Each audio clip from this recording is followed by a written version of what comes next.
In this video, I'm going to start the beautiful, big Minecraft world I've always wanted. For this series, I want to build in all kinds of biomes, but today my goal is to give myself the perfect start with a big house and everything I need in this gorgeous forest. And we've spawned right here into the spruce forest and I'm so excited. But before we do a single thing, I want to mark this spot. Actually, I don't know exactly what spot it is, but I want to mark this area where we spawned so that one day we can come back and make a spawnument. So like a spawn monument or maybe even a safe house. But we need to start with what every Minecraft world starts with, which is of course whacking a tree. And we're going to get all of the wood from this tree and then make some tools, of course. And guys, it's been a while since I've started just a vanilla Let's Play world. I think it's been a couple of years, but I really want to use this to kind of fall in love with vanilla Minecraft again and just bring it back to the basics. And now that we have a couple of blocks, we can more clearly mark our spawnument. And now let's explore, let's see what's around us. It looks like we have a mega tiger right on the edge of this regular spruce forest. Wait, what is this terrain? There's spruce trees and oak trees.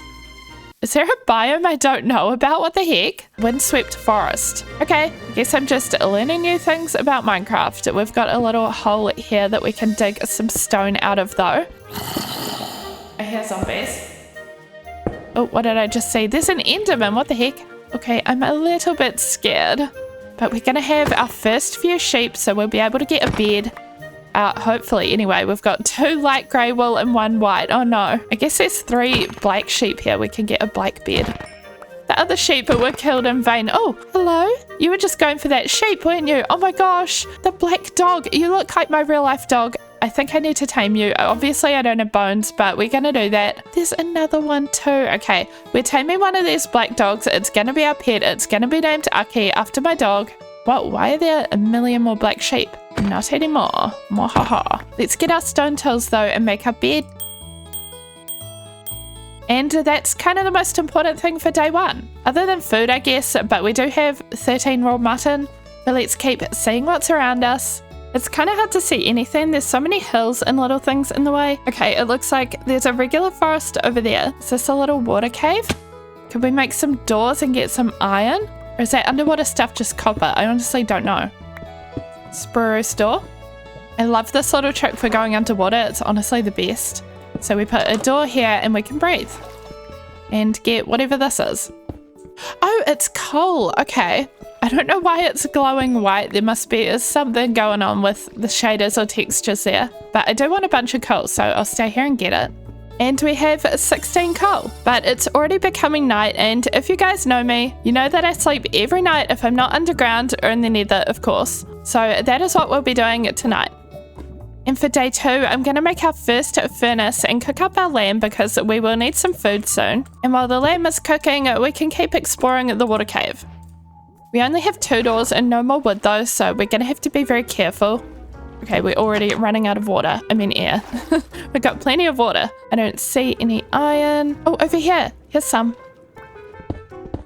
Alright, we got 8 iron and we got 12 mutton. Life's pretty good. And I personally like having armor, so I'm going to turn our first 5 pieces into a helmet. And the next 3 can be a pickaxe. Ooh, look at us. Fancy minimal armor helmet and pickaxe. Next, I want to look for a place to set up our stuff and live, and I'd love to live in this giant spruce forest, but it is very dense, so it'd be nice to be set near a river or the ocean. Here's a little bit of water. Oh, it's almost like I willed it into existence here. This actually looks perfect. It's so cozy and peaceful. I could totally see us living right here. I like how the river kind of twists and bends around and how it's really wide here, but let's just put our stuff in this little clear bit. We can clear it out a little bit more even. And ta-da, that's our base. See you in the next one. Just kidding, this is only the beginning. We're gonna make a giant house and oh, it's raining, but before any of that, let's just clear out some space.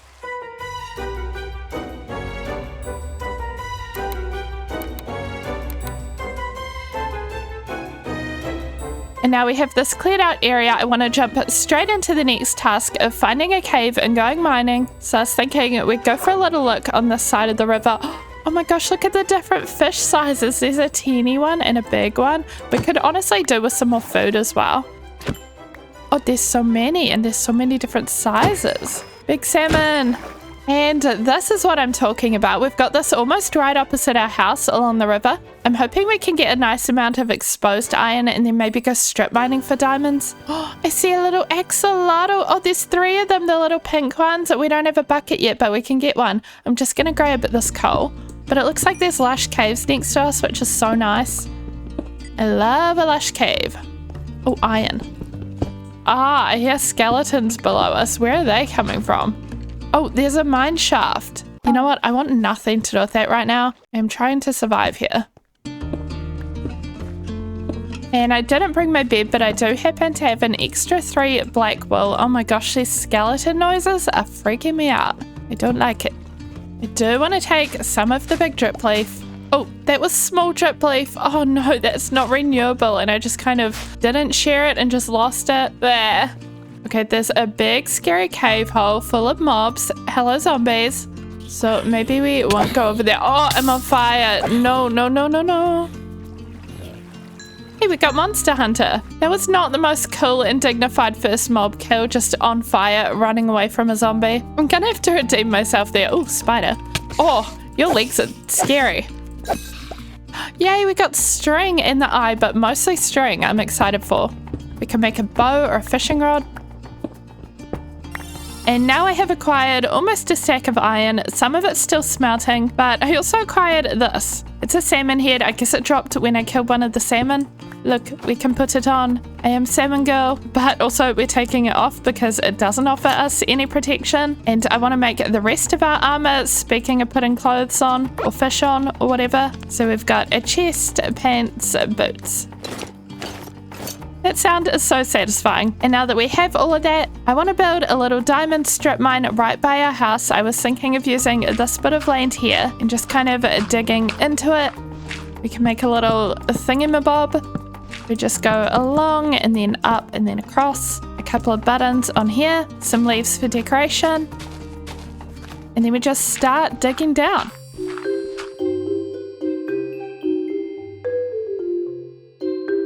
I had a rough time finding diamonds. The first tools I found were redstone, so here's that. But I also wanted to let you guys know the seed for this world is in the description for anyone who wants to play along. And if you want my shader settings or other content like extra videos, I have that stuff available for my Blossom Club YouTube members. But oh my gosh, here we are finally finding our first diamonds of the world.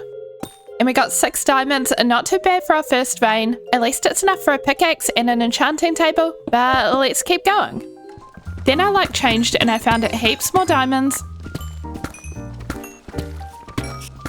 Look, I'm so shiny and blue. We've got most of our diamond armor, most of our diamond tools, and some diamonds left over. Thanks to our new mine, we got way luckier. After we found our first diamonds, I started finding heaps more. I've also started growing some wheat here because if we're gonna enchant, we need leather for books, which means we need cows, which means we need wheat. Maybe that's what we do next. We can use our spruce to make a little animal pen. And for the details on the animal pen, I'd like to use tuff since we got quite a bit of that in the mines. But for tuff, let's make our first stone cutter. Boop. And make some walls. Now, I don't think these connect to fences, but they might connect to gates, yes. And then for building it, let's see. I want to build our house over here, so maybe we go over to the side of where the house will be, so somewhere over here. And we'll clear out these trees, but also collect some leaves to decorate the animal pens. Can you even get cows in this mega spruce forest? I sure hope so. I haven't seen any of those, so we'll find out.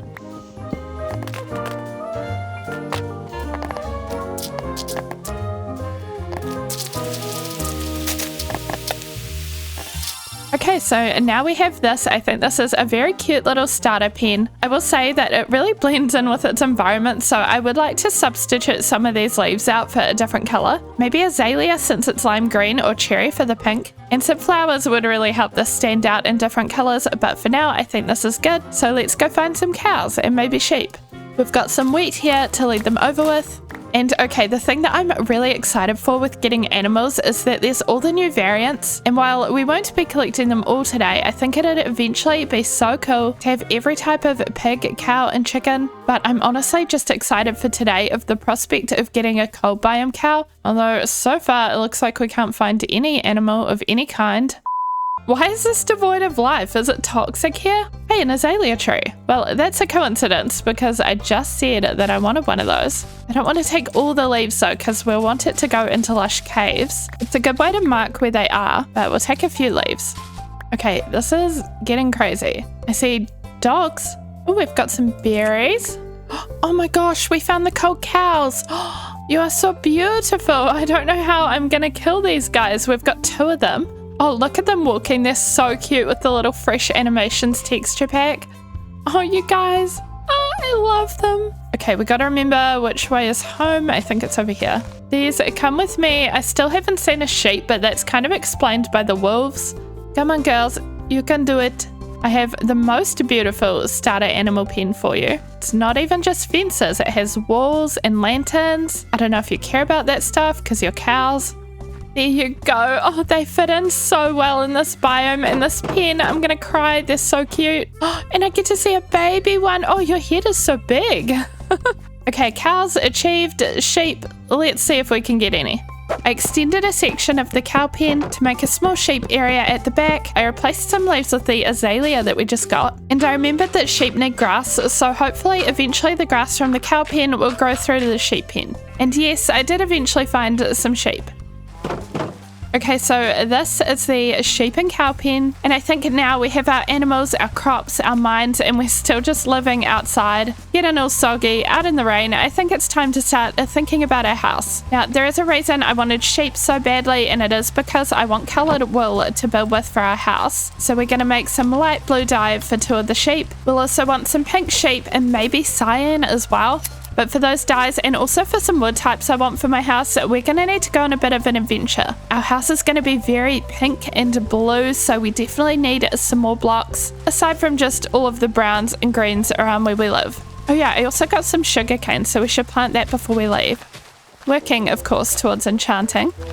And for this little supplies mission, why not hop in a boat and we'll sail down the river and see what we can find.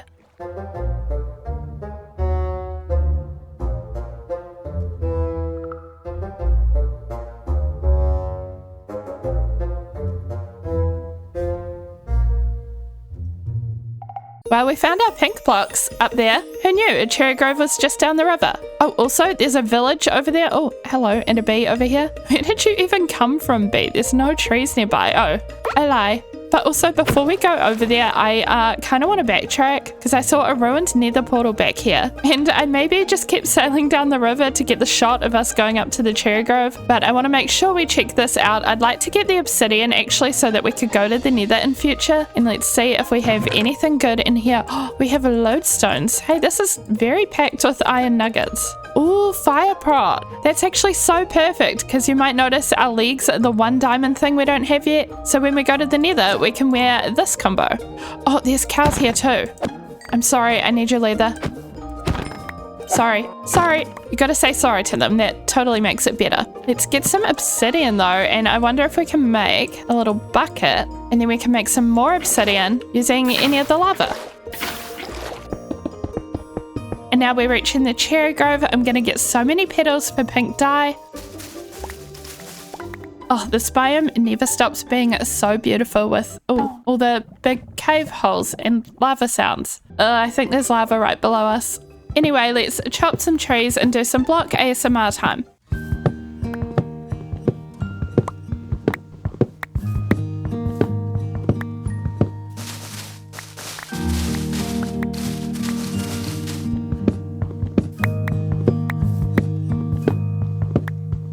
Okay, that's enough of that. But now that we have a bunch of cherry wood and pink flowers, let's make our way over to that village. Our first village of the world. This village is so cute. It's literally in a meadow next to a flower forest. Hello, Mr. Donkey, but also I don't think we can get anything from this village, like any loot, unless we can make a bundle. How do we make a bundle? Bundle. Oh, string and leather. Okay, where's the sun? I guess it's kind of afternoon. I guess we're staying up at night to kill some spiders. Oh, or not. Oh, look at that. A bundle. What the heck? I swear I didn't plan that. They must just be commonly found in villages. Okay, wait. We're gonna dye our bundle pink. And then we're gonna put all of our little single blocks in here. Okay, perfect. Yay, I love the bundles. Then, oh my gosh, we've got our first carrots here, and we can collect all of this for food. And while we're here, in case this is the closest village to us, I think we should lock some of the villagers in their house so that they don't all kind of die over time. Oh, like we can lock this guy in, but also I want your brewing stand. Oh, that's going to make you want to leave. No, no. And none of the rest of them are in their house, but if we ring the bell, I think that makes them go to their houses. Yes, it does. Okay. Next, I found this cave of skeletons, which I killed for their bones. I collected some pretty flowers for dyes, found some more lava for obsidian, and did a quick trip home because even the bundle can't hold all of this stuff. It looks like we've found some jungle so we can get bamboo for scaffolding, but we've also found dark oak, and I really have my fingers crossed that there'll be pale oak there too because I really want the wood. So why am I not using my bow? Let's go over though and have a little look. Oh, I already see it. It's right over there, up on that, like, hill. Okay, we're starting with heading over to the jungle, though. We're going to see if we can get some bamboo. And there's some right here. Okay, that's really easy. And then we have my favorite biome, the dark oak. Literally, I think it might be my favorite. I was so tempted to live in this, or tied with the cherry biome at least. But I didn't want to live in it today because we have done that for a series before, but maybe we'll build in it sometime. And let's go over to this big old pale oak biome. Oh, we've got a firefly bush here. I definitely want that. Those will make our base look so pretty at night when the little firefly particles come out. Oh, and is this a giant cave? Yes, it is. It looks cool, but it's not really what we're doing right now. Okay, but here we go, up into the pale oak garden. I don't have a ton of experience with this biome either, if I'm honest. I played it in a snapshot and it wasn't even complete. They didn't have the little eye blossom flowers yet, so I want to see if I can find any of those. Just have a little look at, because, oh, it's kind of new to me. Wow, this is a cool view. Everything the light touches is yours, Simba. And everything the light touches is mine. Oh, is this it up here? They look kind of like desaturated alliums from a distance. This must be it. Closed eye blossom. I want some of these. They just light up at night, right? You don't have to be in the pale garden or anything. Hopefully. And the reason I want these is honestly mostly for fences. I think I want the kind of white picket fence vibe. And oh no, it's becoming night. It scared me so much. Hello? It was right behind me. That was terrifying. Hello, Mr. Creaking. How's it going? Don't mind me. I'll just be sleeping. And whoa, right next to where we were sleeping, there's a woodland mansion. That seems like a thing for a different day though, you know? So we're going to start heading home and building. And after pottering around gathering some final supplies such as this blue concrete, we are ready to build a house. I've collected lots of chests of different stuff to help us build, so let's get straight to it.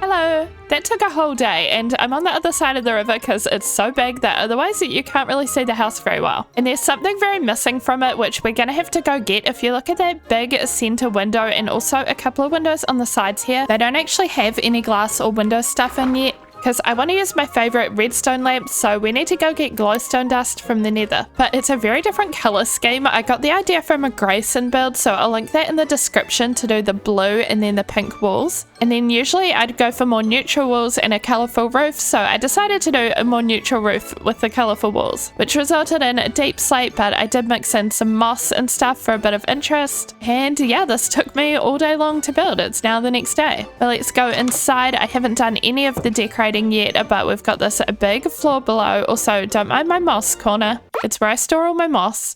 I'm kidding, it has another purpose. It's going to be for the enchanting setup. But I was thinking of doing enchanting over here, some chests over here, and I don't know what else. And then upstairs, probably a bedroom or something in here. And there's even another floor up there, but I don't know if we're going to need that. We might just block it all off. And then of course, we have our beautiful balcony. It looks like such a kind of secluded forest cabin or mansion or something. I love it so much, and it's positioned for us to see the sunset from the middle. I love it. But before we decorate the interior, we just need to go to the nether and get the glowstone for the windows. And I guess why not enchant some gear before we go? So let's see, we've got a bunch of leather, a bunch of sugarcane. How many books can we make? 34. And I should be able to get a couple more with the help of our cows.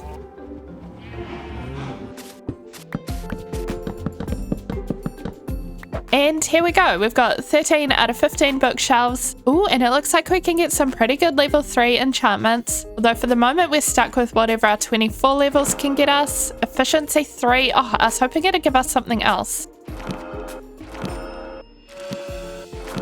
No way, we got looting as well. I love getting a looting sword, it's so good for collecting meat. But also, while that montage looked completely instant for you guys, it was not at all, because I had to keep it going out and breeding and killing animals just to get enough levels for those enchantments. But okay, we got something really cool while I was killing animals. We have our second animal head, and it's a pink sheep head. Isn't it cute? I love it so much. And then of course the other thing I was doing is adding all of these chests, so we have all of our storage organized now into all these different chests. We just need to label them. So I was thinking of kind of messing around with either some pale oak or cherry signs, because I love pink wood, but also the white wood is kind of new, so I kind of want to use that. Maybe we could even use both somehow. So if we make a couple of each, we could do some kind of pattern. Ta-da! I did all the storage signs and I made them all pretty. Well, as pretty as you can get without glow ink, but I ended up with this kind of checkered pattern going along, and each chest is labeled what it is, except these barrels are kind of labeled with more of a category, so all of these have stones in them and all of these have wood types. But I think it looks so cute and I'm so excited to decorate this whole room. But no, we need to go to the nether and we need to finish the exterior with the windows, especially that. So we need to deal with that right now, and I was thinking of where we're going to put our nether portal, and I kind of just want to map out this area a little bit more so that we can figure out where it might go and where it might look good. So I was thinking of doing kind of tiered crop fields starting over here and kind of going around a little bit, but we need to make some more room for a path so that we can kind of a path from our house around the riverfront. So we're gonna have to get rid of some of this. And okay, I think we're gonna put the portal right here at the end of this path, and we're gonna make it a little bigger than average. I'm scared that I don't have enough blocks, so we might have to just do dirt for the bottom corners for now. So like 1, 2, and then we'll go 1, 2, 3, 4, and 5 left. I think that means yes. And then we make our flint and steel, of course. And I've prepared myself with our gold pants on. So here we go. Let's go to the nether. Please be safe. Please be safe. Wait. Oh my gosh, this doesn't feel safe. This does not feel safe at all. Oh, we're on a big floating island, a little floating island. I hate this so much. Oh my gosh. Building, panic building more until we have an entire little area around us. Okay, I feel better now, but we've already used almost all of our blocks that we brought with us. And I'm totally gonna use this opportunity to just free cam just to show you the extent of where we've spawned, because what the heck? Could it seriously not just spawn us here? I think we're actually gonna have to go back home already and get more blocks just to be able to do some bridging. Now we do a little void bridge, or not void bridge, a little lava bridge. I don't even know which one is worse. Somehow this feels worse right now. Okay, we are in a nether waste, but it's kind of on a cliffside. Let's just go around the side here, and we're just looking for glowstone. That is all.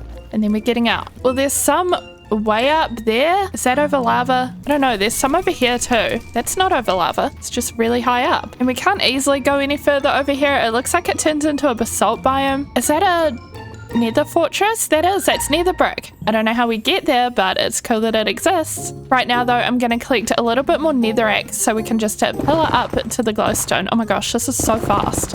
Whoa.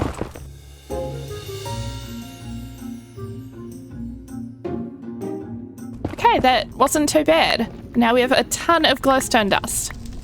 Oh my gosh, there's even a magma here. If we could get magma... Oh, ow. Magma cream. Oh, ow. I forgot that they become little ones.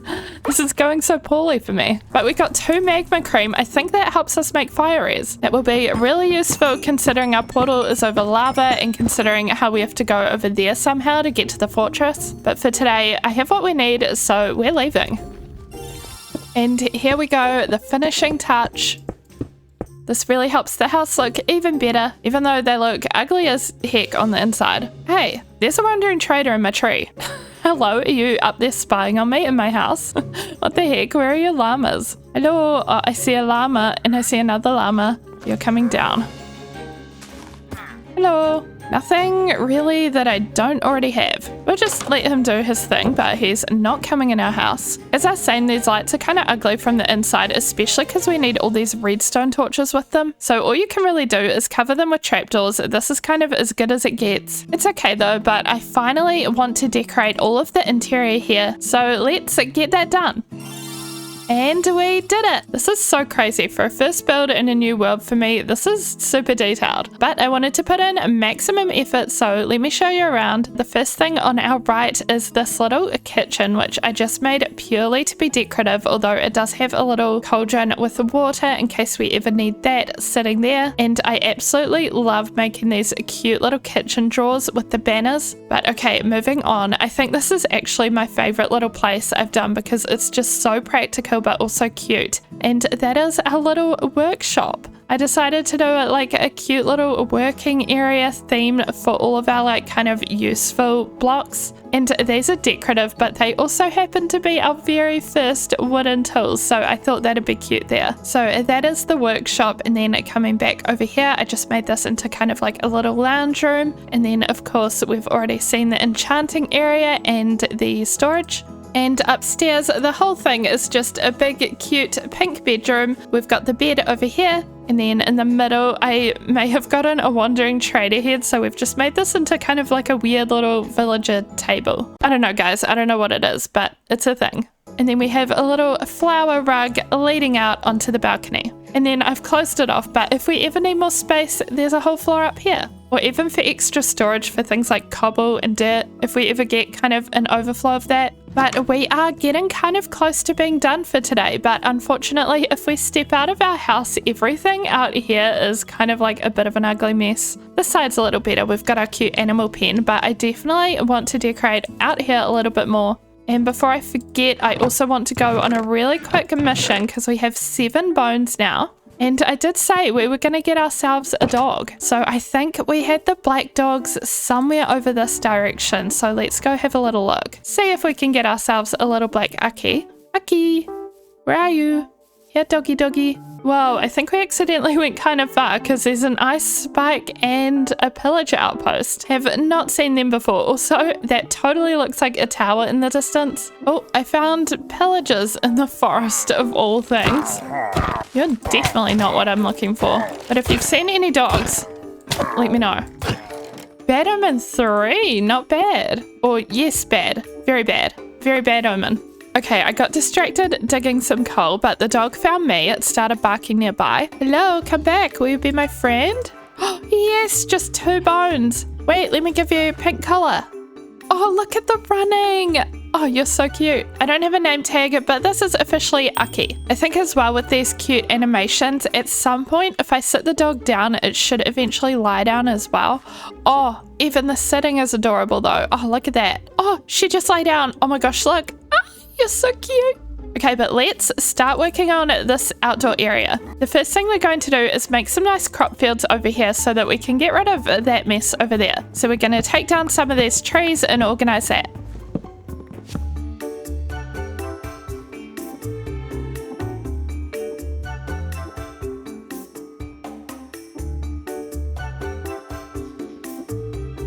And after doing the crop fields, I started generally decorating. I decorated some of the big trees with steps and lanterns and added leaves and fences and flowers around.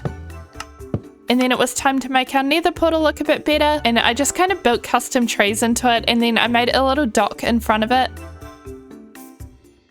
And I can hardly believe it, but we're actually over 100 days in this world at this point, but I think we're done. So from our house here, if we go to the right, we've got all of our crop fields. I made this little kind of lookout thing here, which you can get up to with the vines. And I've got this cute crops texture pack on. If you notice any textures in my world, it's probably from Vanilla Tweaks. And same with data packs, like the heads and everything, but I made this little boat dock. And then off to the other side of the house, we've got a little beetroot patch here, and of course our animals over here. And going into free cam, this is how the whole thing is looking. I love how colourful and fun it looks. I think it's such a fun starter area. I'm so excited to build more. I want to build more like maybe over here, but I also want to build in other locations in the world, so let me know if you guys have any ideas for that. But thank you so much for watching. Leave a like if you enjoyed, and I will see you in the next episode. Oh, hello there. Welcome back to my Minecraft world. Today, I want to make 5 automatic farms and build around them in a cozy village area. We definitely need auto farms to make some progress in the game because we don't have a lot to our name yet. And speaking of not having a lot to our name, I have been busy trying to do a little bit more diamond mining. So we got a few diamonds and a couple of new tools from that. Then I've been trying to breed our animals to get more levels, and something really cool happened. We got a cold cow head. This is a data pack I have, and it's a rare drop from the cows. Now we have our pink sheep and our cold cow. But come on, Aki, let's go over here and have a look at the area we're going to be using for all of our farms. I was thinking of coming over here all the way past our portal and clearing out all of this. So let's get on to that.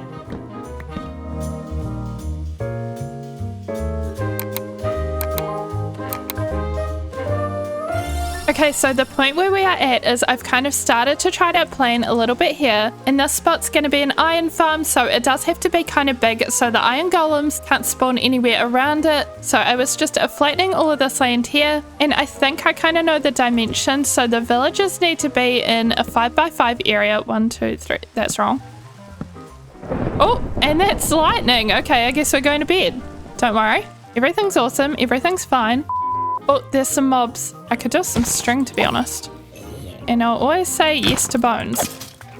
Thank you, looting sword. I love looting. But anyway, before I was rudely interrupted, I was placing these little logs for where we need the iron farm. So this part is where the villagers go, and this part is where the golems go. But in order to do this, the first thing we're missing is the villagers. We don't have any here at all, so we need to go find some. Luckily for us, the newest update means that we can use leads with boats, I believe, and actually kind of use boats now to go up pieces of land, which wasn't possible before. So I guess from here we're going to row gently down the stream. Maybe we take 2 boats, and we'll see if we can get to a village.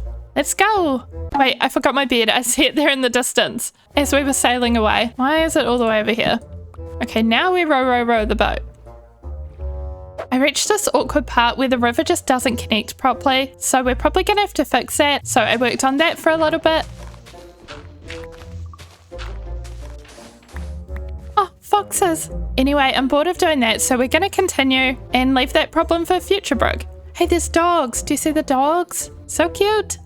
I got distracted again on a little side quest where I saw some glow squid and I really wanted glow ink, but eventually I made it to a kind of riverside village, so I popped a couple of villagers into a boat and sailed them down the river.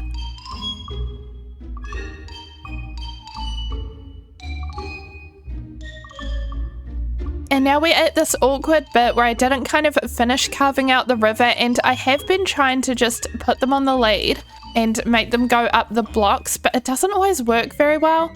Oh, they got up that one. Okay. I feel like they need a bit of momentum, so now that they're against this one, the lead might just break here. It's honestly really finicky and annoying, and I don't like it. I wish it just worked every time. Let's just do it from here, and hopefully they can get back in the water. There we go. Oh, it's a bumpy ride. Why is the boat sinking? No! Get in the new boat. In the new boat. There we go. Oh, they managed to get up. Oh, there we go. Can they get up this bit? No. And I think we've made it out. Yes. We're in the clear. It should be very easy to get home from here. And we're back. This is your new home, guys. I know it's pretty, but you're going to be living in an iron farm, unfortunately. We're going to block off this so that they can't go in. And we've successfully gotten together a little area for them to breed in. It's a bit of a mess right now, but this half over here is where the iron farm is going to be. So in the iron farm, we need 3 villagers with 3 beds and 3 fletching tables. And then this is just some extra beds to help them breed some more. Speaking of breeding some more, I know you like carrots. But while we're waiting for them to breed, I want to kind of keep working on the area that's going to go around the iron farm and gather some supplies to build it with. So we're making an iron shovel because our diamond shovel wasn't doing too well. And then the spawnable area for iron golems is out from here, it's 1, 2, 3, 4, 5, 6, 7, I think. And then for now, if we turn all of these into path blocks, it'll ensure that no golems can spawn here. Then we have to dig out this 5x5 area for golem spawning. And now we have a little pit for the iron golems, and we have our little villages, and they're separated from the other villages that we got, the babies. We just need a zombie to go in this boat here, and then we're good to go. But I think before we get a zombie, it makes sense to build around the farm first, so let's do some building.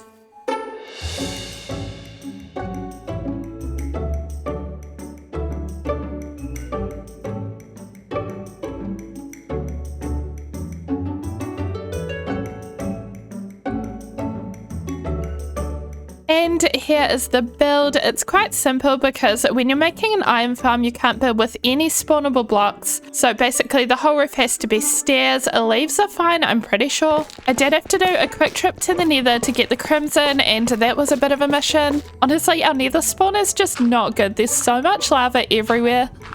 And other than that, I think we've covered everything in this patch of land, so they can't spawn on paths. Hopefully we're good, but now we just need to stay up at night. I've left this wall open here so that we can get a zombie and hopefully get it into the boat here. And then we can get out this side and seal it all up. And it's become night, so let's have a look for zombies. And please, I beg, no creeper encounters. Are you helping me keep watch? I better keep you seated or else you might attack a zombie. There's a skeleton. It's not what we're after, but I'll take some bones. Oh, there's another skeleton, but I also... Oh, there's two of them. No. I see a zombie. There's a zombie. Come on. Ow, not the skeleton. Okay, come in the hole. Hopefully you go in the boat. Yes, he does go in the boat. And the villagers are panicking and everything is... Oh, everything's working. Okay. Seal it up. It is amazing. Okay, actually, I want to go to sleep. I'm scared of a creeper just sneaking up on us. Oh no, I forgot about my other villagers. Dang it. Okay, you're gone. Oh, your friend, I'm so sorry. Might change the game to hard mode at some point because I'd really prefer if they become villagers. Instead of just dying, I think it's on normal mode at the moment. Oh, look at this though. The iron farm is doing its iron thing. Oh, already 8 and a poppy. The poppy is kind of a cute little bonus. Okay, we've got to try not to watch the golems die though, because it is a little bit sad. But now we've got 4 more farms to go, and guys, my tools are not going to survive this. Look at my axes. So I think next we want to do an XP farm. Also, in the meantime, we can get a few more levels and we can try to get some more enchantments. So I managed to get a little bit of nether quartz while I was in the nether. Unfortunately, all I had with me was my silk touch pickaxe, but now we have plenty of iron for some iron pickaxes. So this should give us a little bit more XP. It's also got really satisfying sounds, just saying. I think placing and breaking quartz is one of the best sounds in the game. Ah, that got us so close to level 24. I guess we can also do our usual and just breed some cows. Guys, we have so much cow meat at this point. We got food for days. And that got us to level 24. So let's see if we can improve our tools. Oh, unbreaking 3. Okay, I'm straight up gonna take that. We can combine it with our other axe, which is efficiency. Oh, efficiency fortune. I don't know why we'd need a fortune axe, ever. It's also kind of annoying because I've been trying to get fortune on my pickaxe. Protection. Oh, feather falling. We need feather falling. Oh, and this is why we need a farm for levels. We can't quite give our poor shovel unbreaking. But we're gonna combine our axes and put feather falling on our boots, and that's a good start for now. At least we have iron tools from the iron farm as a backup. Now for our XP farm, I think I managed to find a zombie spawner underground. Let's see if we can find it again. I haven't actually explored it yet because I was waiting to do it together, but I could hear so many zombie sounds, and it was through here, I think, at the end of this. Oh yeah, here's the copper already. Oh, here we go. Ah, don't come at me. At least we're safe, since we're just kind of poking our head in the bottom here. Okay, I think we're good. That was very undramatic, only 1 zombie. Have you ever seen a little dungeon this small? Where's the second chest? Oh, a name tag. We can name Aki. We got some string and melon seeds. I don't think we have melons yet. And I can hear some lava, so we might be contending with lava as we dig this out, but let's just dig it out and see how we go.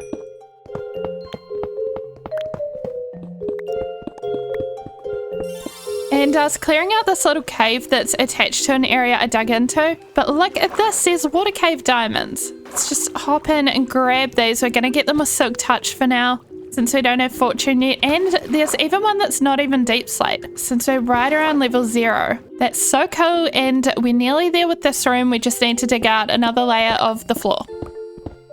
After digging it out, I finished placing the water and hopper system into the farm.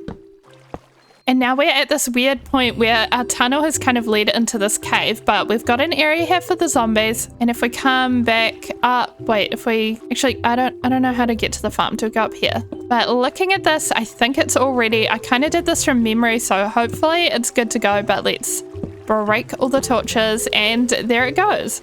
And we just need to get this filled in. And we did it. Well, we did the practical component at least anyway. And then we just have to try to make it look good. And the hopper system's working. We've got our torches and some rotten flesh in there already. Obviously, I want this to look a bit better, so we need to go up and get some supplies for that. Oh my gosh, there's a chicken. Wait, how do I do this? If you kill a chicken jockey, there's a new music disc. But the problem is that you can't kill the chicken first. You have to kill the zombie. Oh, maybe if we just let it out. Oh, regret. Okay, gotta get the zombie. No, we got the chicken first. Oh, dang it. We'll have to try again with that one. I really want the music disc. I have no idea what it sounds like. Anyway, I started working on the room and I used a granite and diorite for the floor because we dug up so much of it for the XP farm. It was mostly granite and diorite, and I never know what to use them for. And now we just want to add some decorative elements. So I was thinking of having some shelves with a couple of these and a pot plant, and we need some lighting that's not just a torch. And this chest is going to fill up really fast, so I was thinking of doing some extra chests. And we might put some of these little cherry leaves into the roof as well, just because it'd be cute to get the falling petals coming down. And now when we come down these stairs, this is the room. I think it's cute. It's nothing super special because this really is just an early game XP farm. I'm hoping to have something better a bit later on. But for now, I think it'll be absolutely perfect for us. And we already have 35 levels. 35 levels and heaps of random gold armor. I think I'll take these Fire Prot 3 Unbreaking 3 leggings. They're going to be so good for the nether. But I also made this into a little staircase going all the way to the top of our strip mine. So now it's really easy to get up and down. There's a zombie in here and the door's broken. Oh no. Okay, I guess the iron farm can't have nice things like doors. I don't know if this will maybe help deter the zombies from breaking doors, but we'll give it a go. And now we have 2 of our farms done. We're almost ready to move on to the 3rd. But first we'll just do some quick enchanting because I do have 36 levels now. I'm going to make our first diamond pants as well. And we can finally get Unbreaking on our shovel. Protection 4.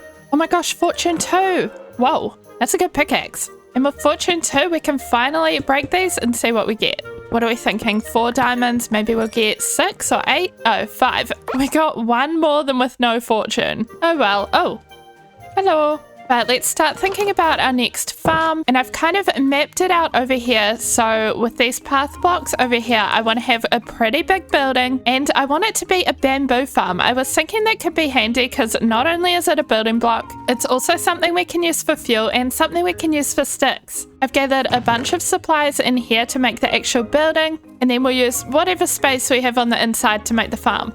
So I started working on the building and making a little base made of stone and stone brick.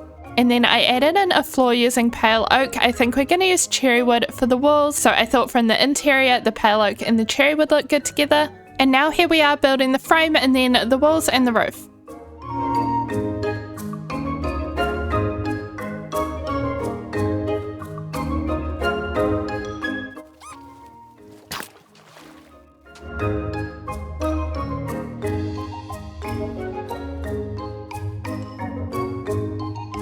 And so now we have this lovely little building for a bamboo farm. It's time to actually put a bamboo farm in it. I did try to do some kind of subtle bamboo theming around the outside to signal bamboo. And in hindsight, I totally should have used actual bamboo blocks, but I guess we didn't have any anyway. Maybe when we do, we can make a little bamboo sign to go here and it could say bamboo farm, but this is the interior, so we've got plenty of space. But this is definitely where things are going to get a bit ugly looking, so let's see what we could do with this.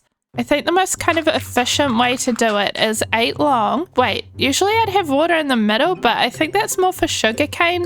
But you know what? I think we will actually keep this design because water flowing can be really useful as a collection system. So like if the water flows down here, then it'll go to this spot. And in here we'll put a hopper and then a chest. And then we've even got room for more rows. We could have another row over here. But we're going to need quite a few observers and pistons for this. So we need some iron. Luckily we should have, whoa, we have heaps of iron. That chest is going to fill up fast. Thank you for your service. And as for redstone, I've got this pile here which we can use our fortune pickaxe on. Let's see what this gets us. And this is 14 observers. We just need more quartz, which we do have. And then pistons. Okay, we need more cobble. In that case, just to make sure we have enough, let's just do a quick little spot in mining. And we'll work on a supply of cobblestone, which I guess we can get from right here, and redstone. Oh, you know what? This roof is dripping. Maybe there's a reason we turned around here. We can just go in this little cave. I also randomly found this fat chunk of diamonds while I was down there and it gave me 15. So that's really cool. But now it's time to get crafting again. So we're going to make some more pistons and observers and then we can start planting the bamboo. Put in our little hopper situation. And then if we throw things in the stream of water, they should end up in the chest. Then we place pistons not facing that way. Okay, we need to kind of be where the bamboo is. This sort of works. Wait, what am I doing? What is this middle row doing? I needed to have a row of pistons and then more water and then more everything else. Oh my gosh, what was I thinking? I don't even know. Actually, you know what? I can tell you I wasn't thinking at all. So this goes here. Okay, I think we're pretty much done. I ended up doing it mostly off camera because the one brain cell apparently cannot record and do redstone at the same time. I think we have made a bit of an error though because some of these bamboo bits I just noticed haven't grown at all, so I'm assuming they just need some light, in which case we can get up here and just see if some torches on top of the observers does the trick, which I think it will. But I ended up just doing these 2 rows of bamboo because we couldn't really fit a third one over here. But then if we come through here, I have some extra storage, but I made a little one at the end here and I did the kind of traditional minecart method instead of the water. And so far it has 28. Okay, but that is our bamboo farm. This one does not have a perfect collection rate, but that's okay. It should still be collecting quite a lot. But anyway, let's move on to the next thing. So we're definitely getting somewhere. We've got our iron farm, our bamboo farm, and of course our XP farm. And then I made this path kind of going up here because I want to make this into a sugarcane farm and then going off the other side of the iron farm over here. So like this way, I was thinking of doing a pumpkin and melon farm. Oh, I just remembered something. How do we make a bamboo sign? Do we have to strip the bamboo like you do with wood? Is that even a thing? Oh, it is a thing. And then we go this and bam.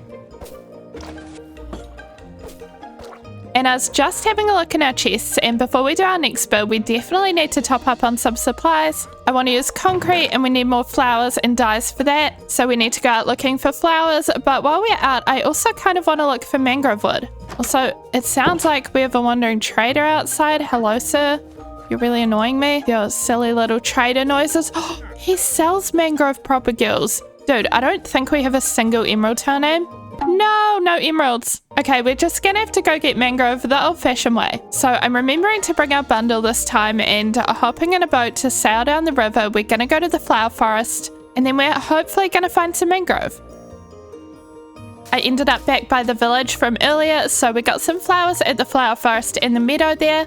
And it looks like there's another village just down the river. We're going in that direction anyway, so that's the initial village. And then this is the other village. And I haven't really been further in this direction in this world before, so let's check it out. I think we need to go kind of northwest for the mangrove swamp, and it's quite a way away. Oh, this is cute though. It's like a village in a sunflower plains. Hello? Oh, bookshelves. I don't think we really need them though, to be honest, because we have so many stacks of leather and I'm about to have a sugarcane farm. We need to get back to our main mission anyway.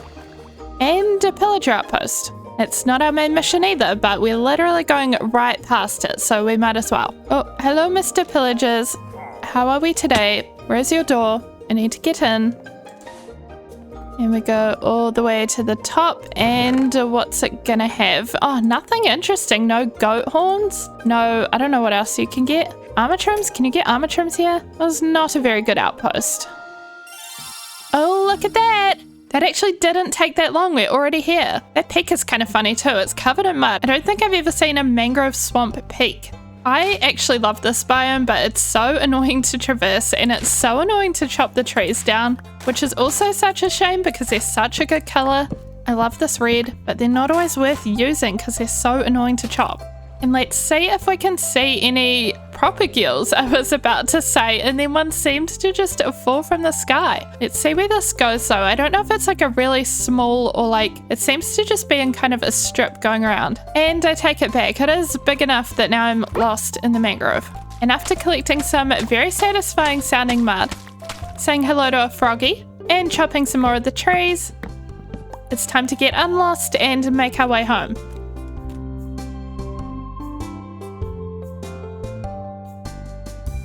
After we got home, I made the concrete, and I actually used a bit of the mangrove wood mixed in with the crimson for the roof of the iron farm just to add a little bit of interest.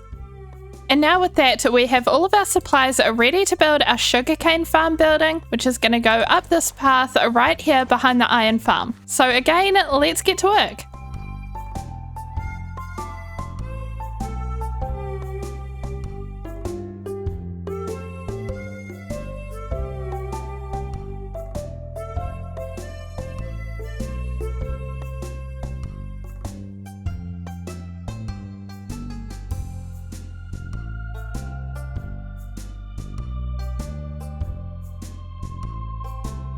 And here it is all finished. We can go into free cam as well and have a bit of a better look at it. It's just a small little build, but hopefully it'll fit enough sugarcane in it. Let's see. So the sugarcane farm is basically identical to the bamboo farm, except of course water is mandatory because sugarcane. Actually, this would have to go forward by 1, or the other way to do it would be 2 strips along here. And since this is the same as a bamboo farm, I'm just gonna quickly make it off camera.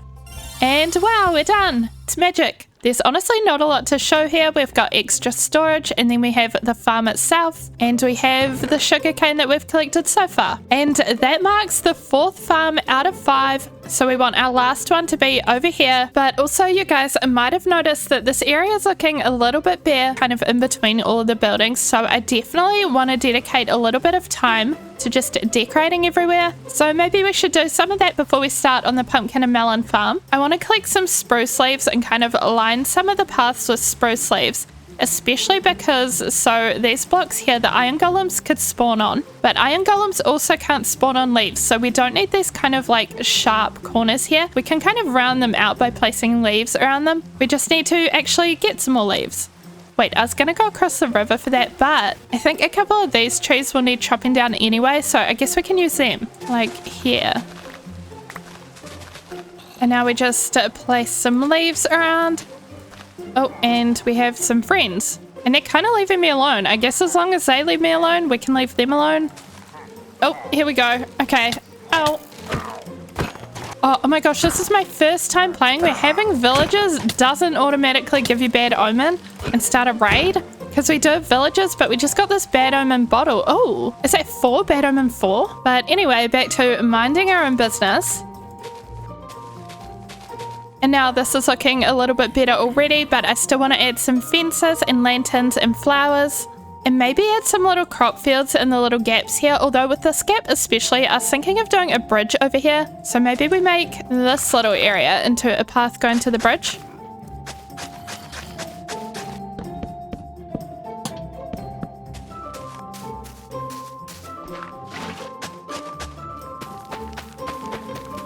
And now things around here are looking a lot more interesting. I actually changed these windows so that there's 2 windows instead of the one in the middle. But beyond that, I added some little crops patches. And of course some flowers, and I made this little garden bed of poppies. And also I always forget that you can put flowers on tilled land, or I think you can't for some reason. But it looks so cute with them on there. I want to make little flower beds like this more often. But the reason we're over here is because I think it's time to build our bridge. So I've put 2 pillars either side here to get us started, and I thought we'd make it mostly out of spruce.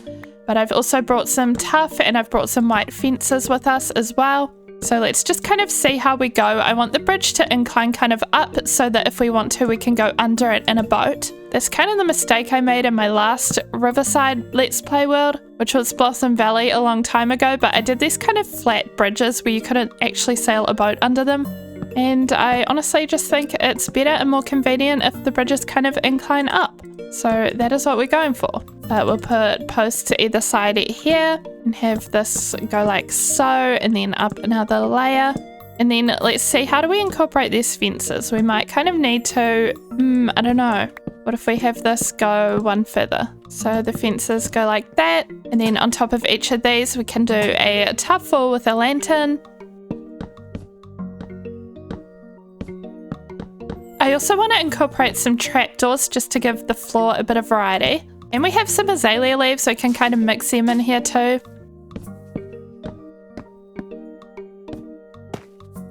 And we're all done. We have a beautiful little functional bridge going to the other side, where there's nothing over here. But there will be one day, and I tested with a little boat, which is over here, that we can get under the bridge, and it's nice and easy. Look at that.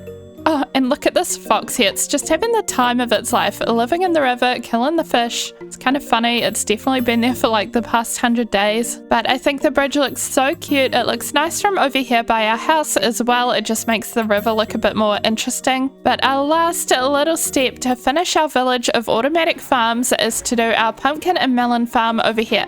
I've laid out a little section for the building, and then I think we'll make little pumpkin and melon fields either side of it. But first, let's get to work on the build. I tried to make this build a little on the tall side as far as small buildings go, because I know that pumpkin and melon farms need a bit of vertical space. And I decided to do oak walls and cherry wood roof, but I ended up changing out some of the walls for mangrove as well towards the end, as you'll see in a minute.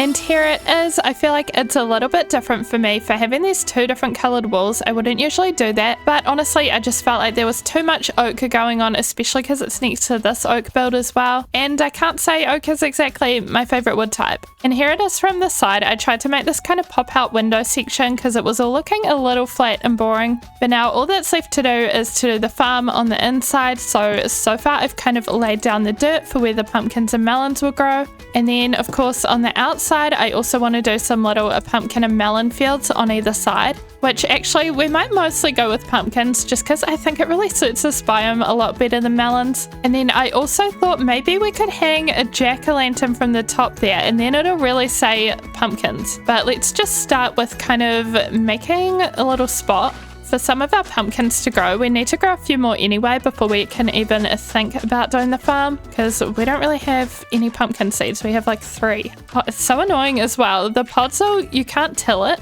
It's an issue that we keep encountering in this biome. Oh, look at the firefly lights though. I added some firefly bushes around and they're so cute. But anyway, better sleep before the monsters get us.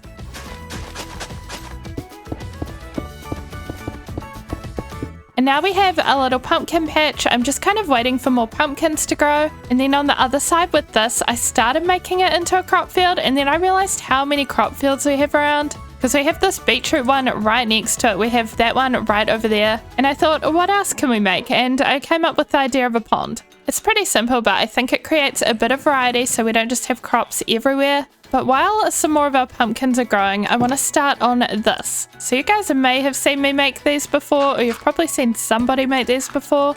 But my idea was to have the water going along the back here. So we'll just get one more bucket and turn these all into sauce blocks. And then we need to till every second bit of land. We're making kind of like a checkerboard. And from there we add the seeds, and I think they grow fastest if you stagger them. So I guess we do them in kind of diagonal rows like this. Next we add observers looking at all the stems and pistons for where all the fruit will grow. And that's when we inevitably run out of redstone for it and we have to go get more again. Maybe one day we should make a redstone farm with witches. I've never done that before. Let me know what you guys think if you've made those farms before. And after we managed to get enough redstone and place the dust on the top, we made our collection system with rails down the bottom, placed some glass in the front, And ta-da, here's our completed pumpkin and melon farm. It's been working away already. We've got a couple of pumpkins and quite a few melons. It's pretty cramped in here, but I tried to kind of make it look good, and we've got some spare storage space as well, just because these farms always end up overflowing.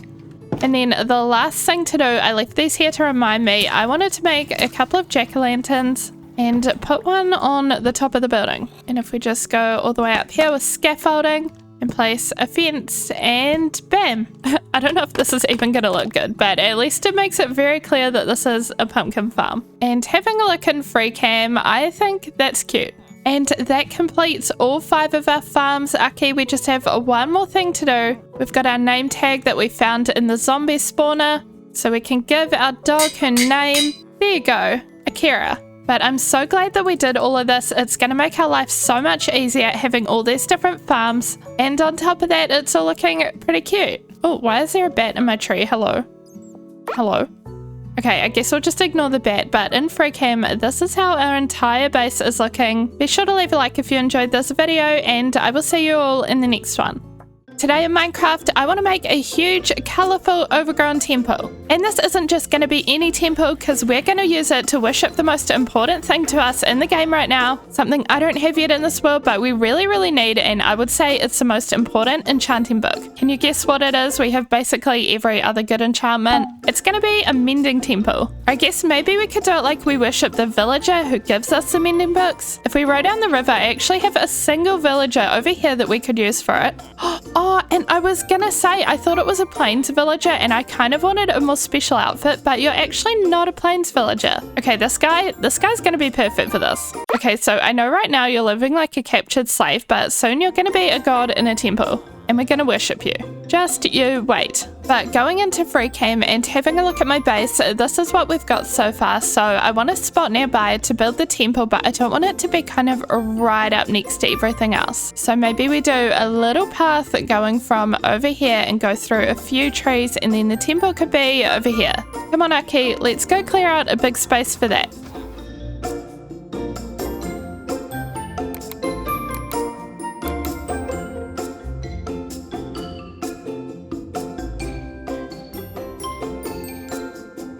And all of this terrain is still a mess, but I think we've got roughly the kind of size and flatness that we'll need. We may have to go back a little further, but also our axe is quickly dying on us. Even though it has Unbreaking 3, we've got so much spruce wood now, which is always nice. But as you can see from our tools, we really do need mending, and I don't think they're gonna last resource collecting for a giant temple either. So maybe we sort out the mending villager and get some mending books first, and then we finish the temple.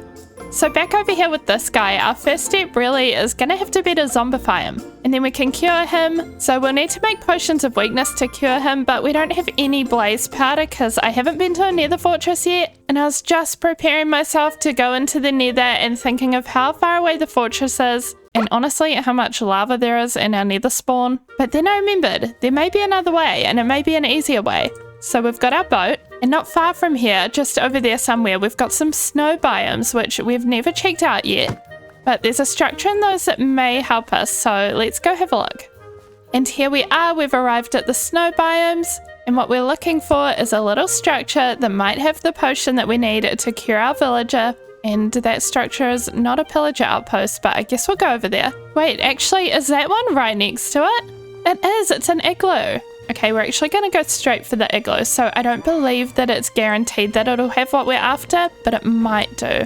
Oh gosh, oh, can you not hit me please? Leave me alone. Oh, this igloo has little windows made of ice, that's so cute. Okay, but if we dig up the carpet, oh, I was thinking it wasn't looking promising because I honestly thought that the door would be there. But if we come down here, I think this is going to have what we need. Hello. Oh, wow, look at you. I'm so sorry that I'm not going to be able to cure you today because I need the potion for other things. Oh, yes, there is one in here. Splash potion of weakness. Yay, that is what we need from Mending Villager, and we also need a golden apple, which is provided. It was actually so much easier than visiting a nether fortress. But tell me why I hear like 5,000 zombies. Oh, yes, here's the cobble. It is. Oh my gosh. Wait, let me light it up. I don't really need this spawner for anything, but I want to check out the loot. And oh, we have horse armor and all of that right in the igloo. Oh, hello. Everybody leave me alone. What have we got? Okay, that was a bit of a dud. And we need to leave. And we are back, and I'm just chilling on my balcony waiting for night because we need to zombify our new mending villager in order to cure him, but it's looking like it's almost evening, so let's go visit him. And how are we going to do this? Honestly, I think our best chance to not be blown up by a creeper or hurt our villager is to just kind of leave him exposed. So we can kind of just open this and see if any zombies come and get him in the night. I'm so sorry, I probably shouldn't say this within earshot of you. I promise it's all going to be okay, but we are going to build a little roof of you so you don't burn in the sunlight. And let's just see how we go with this. Okay, good luck. I promise everything's going to be good. It's going to be so fine. I'll just be in the safety of my house. We can probably watch him from this window actually. Oh yes, this is a perfect view. And it's just become night, so let's just perch out here and see how it all goes. A few moments later. So at first there were a couple of zombies that got into the water, and then they just seemed to kind of forget about the villager. They ended up despawning, but luckily this guy came in clutch. We got him! Oh, ow. Thank you for your service, Mr. Zombie. And as for you, I'm very sorry about this, but let me help you. There we go. Ow. Why is their range so big now? And while he's curing, I guess we'd like to make him a lectern. So we need a book, or 3 rather, for a bookshelf. And then some slabs. And that will just hopefully get him all set up to be a librarian. And then in order to get the mending trade, we're also going to need emeralds. I don't have a single emerald. I don't think I've ever had one yet so far in this world, but we have a pretty good trade that we can use to get emeralds, and that is in here. So this is our little automatic pumpkin and melon farm. Let's see how it's been running. It looks like it's been doing pretty well, honestly. So if we craft all these pieces into actual melons, we'll be able to use those to trade with a farmer villager and get some emeralds, and we'll also want to get some carrots and wheat perhaps. Oh, and we got the zombie doctor advancement. Hello, Mr. Villager. How you doing? You better? Oh, you look dashing in there. Hello. He's currently offering 1 emerald silk touch. That's so good. Unfortunately, it's just not what we need the most right now. But I'm gonna keep collecting carrots, and then we'll go find a farmer villager in a village somewhere. When I arrived at a village, I shut this guy in a house and traded carrots with him until he eventually offered me pumpkins, and luckily he also had the melon trade. I also decided to bring a fletching table with us because we have so much bamboo that we can convert into sticks, and then we can trade that with a fletcher, but honestly it didn't make nearly as many emeralds as the farmer did. And now at this point, mostly thanks to this guy, a master level farmer who loves his job so much that he's in the composter, but he's been selling us these 3 emerald melons, which is so good. He also sells 3 golden carrots for just 2 emeralds. So if we ever run out of steak, we're definitely going to keep that trade in mind as well. But for now, we have way more emeralds than we needed for today. So I'm super happy, and we can head back home. And here we are re-rolling for mending, which took a while.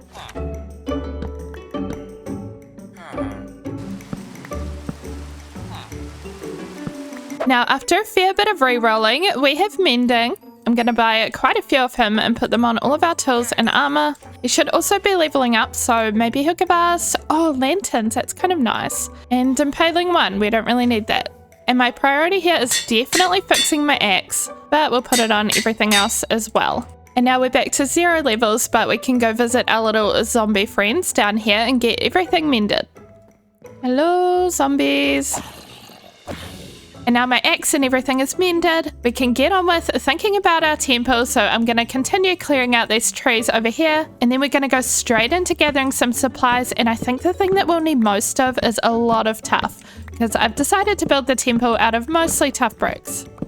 While we do all of this, I wanted to do a quick shout out to my Blossom Club members. Thank you all for supporting me. As always, I appreciate it so much. And if you guys can see, there's a tiny glint of blue. We did get some diamonds while collecting tuff, so that was very nice. And then I went straight into collecting cherry wood because I do want this temple to be nice and bright, so we are going to need some colourful blocks as well as the tuff. And after all of that, our supplies chest is looking pretty good, but we totally need some more colored blocks because I don't just want to use pink, I want to use red and blue blocks as well. And for red blocks, I was thinking red terracotta, so we're going to need to visit a mesa and do a lot of collecting there. And I have not been to a mesa here yet, but I know the nearest one is pretty far away, so I guess we'd better strap in and get going. Strap in, buckle up, I don't know, I sound like we're going on a car ride, but we're totally just walking. But okay, we've got what we need for the road, so let's go.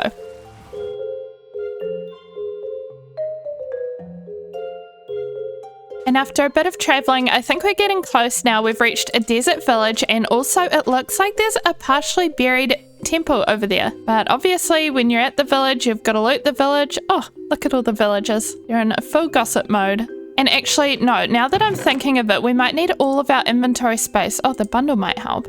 But we're going to need a lot of inventory space for all the terracotta we need to mine. But we can't pass up a desert temple. This thing is so buried. Like so buried. Okay, let's go. Oh! Ah! Oh, we don't have a brush. We'll have to revisit that part of the temple one day. But for now, let's do the little digging down here. And hopefully we'll get something cool down here. Oh, books. Lower silk touch. And not a whole lot else. Oh, we can't put books in the bundle. And it's night and I hear creepers. I'm scared. I'm gonna grab my bed and run. Running back to the village. That's a creeper. I thought it was a cactus. Okay, excuse me. Coming through. And look at that. We found a little bit of mesa in the distance here. Red terracotta, here I come. Wait, did the game add wild camels? I feel like that must be a thing that was added recently. I like it. And there's also more kind of things going on the ground here with the dead bushes and the grasses. Maybe this isn't that new, but I haven't seen it. And we have another pillager outpost, it looks like, just over that little hill. I feel like there's so many of these in my world, and also they never give me any good loot, so you guys are probably wondering why we're even going there at this point. But I'm just always kind of hoping for a goat horn or maybe an armor trim, and both armor trims and a goat horn. Finally, we did it! Woo! And now we collect terracotta. After getting a few stacks of terracotta, I started heading back, but I found this mangrove swamp and I realized that we could really do with a regular swamp. So I started looking around for that, but the reason why is because I want more light blue dye, so we need the orchids. And I did eventually find a swamp and I was looking for orchids for ages and only found this one patch. But that should at least do it for now, and now we can head home.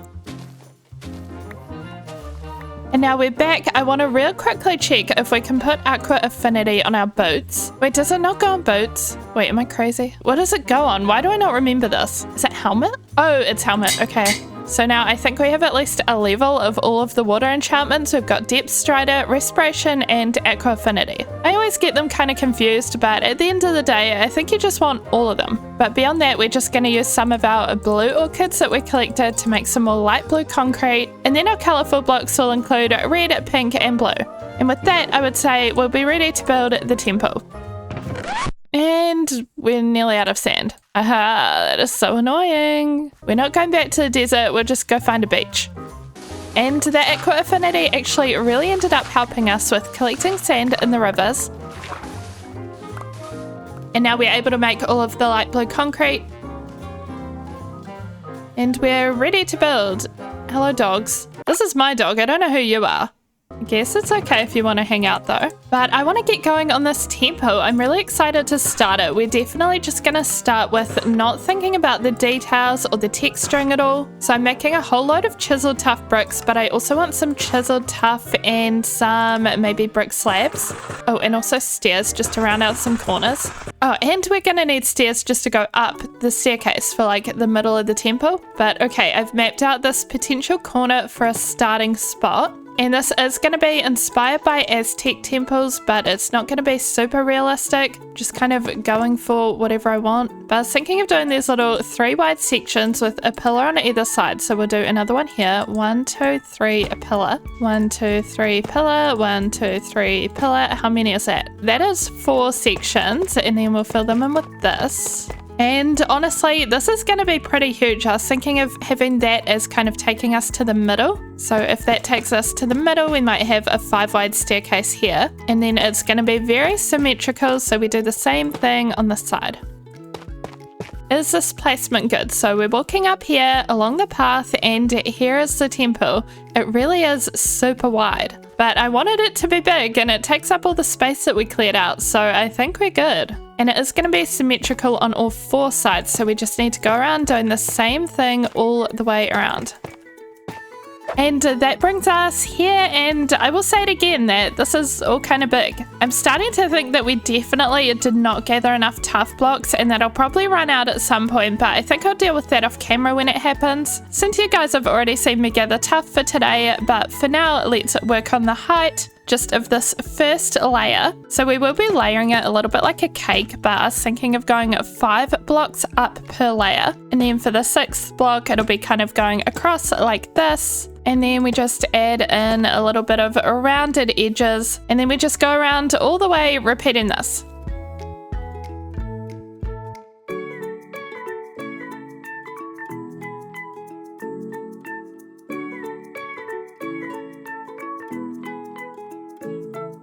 I ended up moving straight onto the 2nd layer of archways, and when I inevitably had to go get more tuff, I found some diamonds, so gotta show you that. And look at that, we have the frame pretty much in, we're just missing kind of a little bit of the top and a couple of little details. And I kind of started doing the details and then I thought I should probably bring you guys back for that. But so far we've got these staircases going up from all 4 sides, so it's completely symmetrical. And then just with this little area in the middle, which is going to be an enclosed building where our mending villager will be at the very top of the temple. So we'll be filling in this on 3 sides, and I was going to see how stone looks just because everything is very tough at the moment. Pun not intended. We make kind of a little doorway, archway area, and then fill in the rest of the walls. That's not even the front. I did a doorway to the side. I think I'm losing it. I've been working on this a little too long today. But it's also honestly been really fun because you can kind of just zone out once you know how to repeat the same thing on every side. And we better add in some torches, but now we've got this little building at the top, and I added a front wall here made of actual wall blocks, but it's just a facade at the moment, so we want to add a little bit more height. And then the other details that I started working on were just kind of detailing the top of this area, so we've got some walls and some slabs. And I was thinking of doing a lantern on top of every wall, but I was basically just going around doing this pattern, so we can continue with that. And then next, this dirt might look like temporary blocks, but it's actually going to be all grass up there. So we just need to get a little bit more dirt to fill in the rest and then lead some grass up there somehow. So I was thinking we could get some more grass from over here.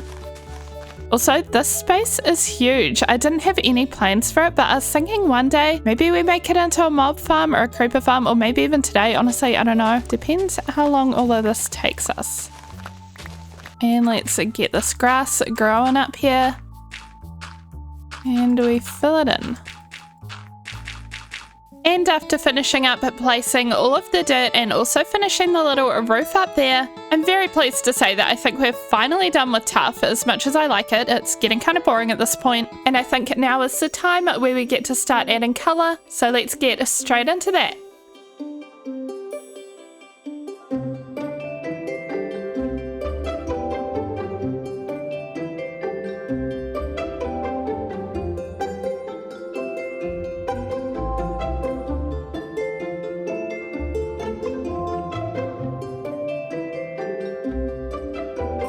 And here is our progress. I made some little villager thingies on either side. Wait, let's do a little zoom out. So this is how the temple is looking so far. We still have to make it a little bit more lush, I think. I want to make it pretty overgrown and also kind of inspired by what's in lush caves, which means we need to go visit a lush cave and get all the drip leaf and a couple of spore blossoms. I also have some vines growing over here and on these trees over here, just so that we can cover the whole thing in vines. And I have a little mod where you can share them and then they won't grow anymore. But what I think we should do is kind of leave all of the vines growing and go find a lush cave. I found an entrance to one before, but it wasn't a very proper one. I know there's some in this area. Some of what's below us is dripstone, but I've also seen some azalea trees around.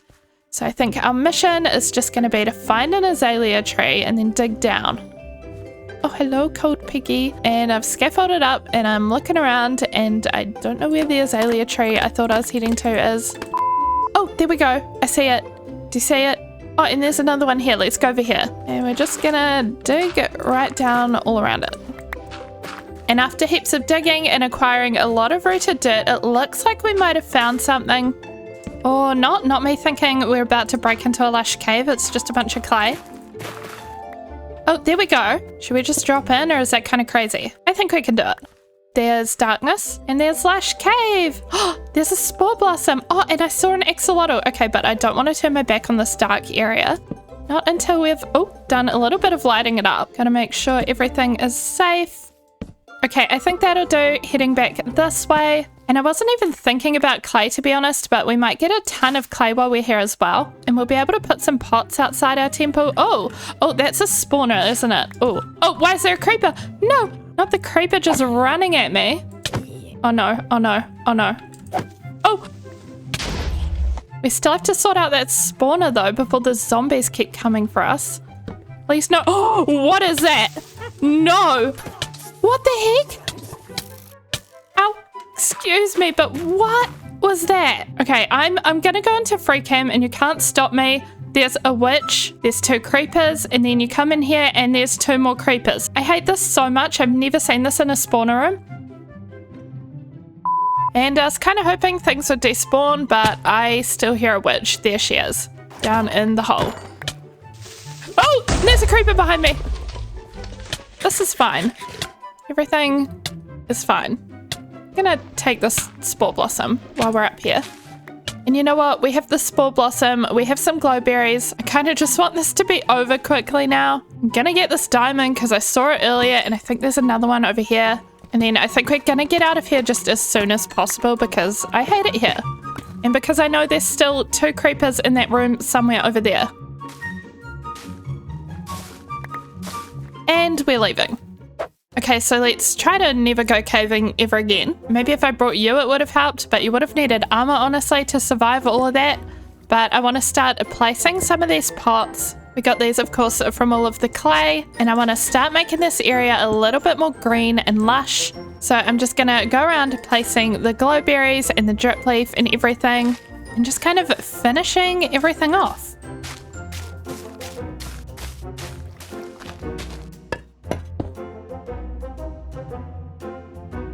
And we did it. We have a temple, and I think it looks really, really cool. We've got this long path up here that goes all the way to it, and I decided last minute to add some campfires as well. They're kind of hidden under the grass there, just to add a little bit of movement and kind of as though it's geothermal activity. And then we've got these water streams coming down here for a bit of visual interest and wrapping all the way around the building. And then, of course, just all of the lush cave stuff. We've got the particles from the spore blossoms, and I think it's looking so good. It's definitely done, and we just need to get the villager up here in the very top.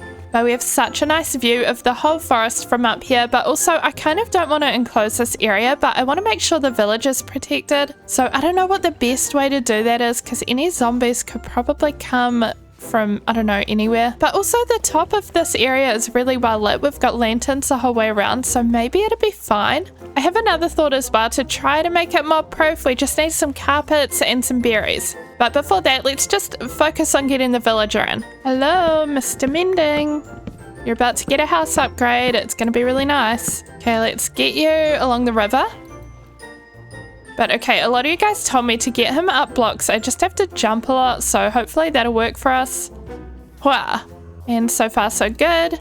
Jump, jump, jump. There we go. Oh, not in the pumpkins. Oh my gosh, this is honestly so much easier than using minecarts for everything like we used to. Are you following me?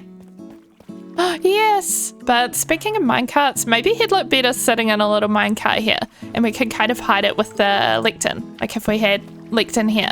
The boat's not really giving the illusion that he has free will. I grabbed the supplies though, so if we block this off so that he can't get out, and then we get him in a minecart, so we can have a rail, a minecart, and then he just needs to get in. You're like purposely avoiding the minecart, aren't you? Oh, there we go. Now he looks so short in it. Is that normal? I mean, he's just in like a normal sitting position, but this doesn't look quite right. Maybe it'll have to do though. Let's decorate this a little bit more and kind of see how it works out. I definitely wanted to add leaves so we can have the leaf particles coming down, and we need to sleep. And then we can take down these torches and have a couple of lanterns instead. to help spawn proof, I was planning on using sweet berries, and I always forget you can do this. Oh, goodbye, block. In fact, I don't think I've ever done this before, but if you place a sweet berry and then a carpet, any zombies trying to come up the stairs here should stop at the carpet here because they don't want to get hurt by the berry. Although I don't know if their range would still be able to hit the villager from here, but we're just going to use this as extra proof. And then we'll do it at the bottom of the stairs as well. Wait, actually, I don't know if we can do it right here because of the water. What happens if we... Oh, that doesn't work. Okay, in that case, do you think the water would deter any zombies? I don't know. I think it's proofed enough, hopefully. We'll try and make him a comfy looking seat though. So I was thinking a door along here. And from the front, it kind of looks like he's on a cute little seat. Then we'll just go down the back here, and this is a total mess. But we're just trying to spawn proof this side a bit. So some torches out in the forest. And I think with that, that completes the whole mending temple setup. So anytime we need more mending books, we can just come up here and visit our mending villager. He just opened the door. I don't know if I can stop that from happening. It's kind of funny though. He likes playing with the door, so he can have that. Whatever keeps you happy, buddy. But that will be all for today, so be sure to leave a like if you enjoyed the episode, and I will see you in the next one. I've been really enjoying my Minecraft base, but I think what it needs is a nice, big, cozy farm. I'm talking organized grids of crops, greenhouses, silos, chickens, and the unique twist is that we're going to do it all in a spruce forest, so hopefully it'll give it kind of a unique and different look. Oh look, here's some convenient land I prepared earlier. Wow, look at that, so nice, so flat. This actually took quite a long time because I did want it to all be flat, but we got there. I can't wait to start planning all of this, but I think before we even get started, we're going to need a couple of things. Thing one is a good hoe. I think it's about time that we made a diamond hoe. Hopefully we have the diamonds for it. We don't really have the levels for it, but we can go get some. Okay, yeah, 25 diamonds, easy. This will help us heaps with farming. And then let's see what's available on the enchanting table. I'm breaking 3. Okay, we've got to get that. That's really the main enchantment that you want for a hoe. So with that, we will be going down to our zombie XP farm and leveling up a little, or a lot, until we get to level 30.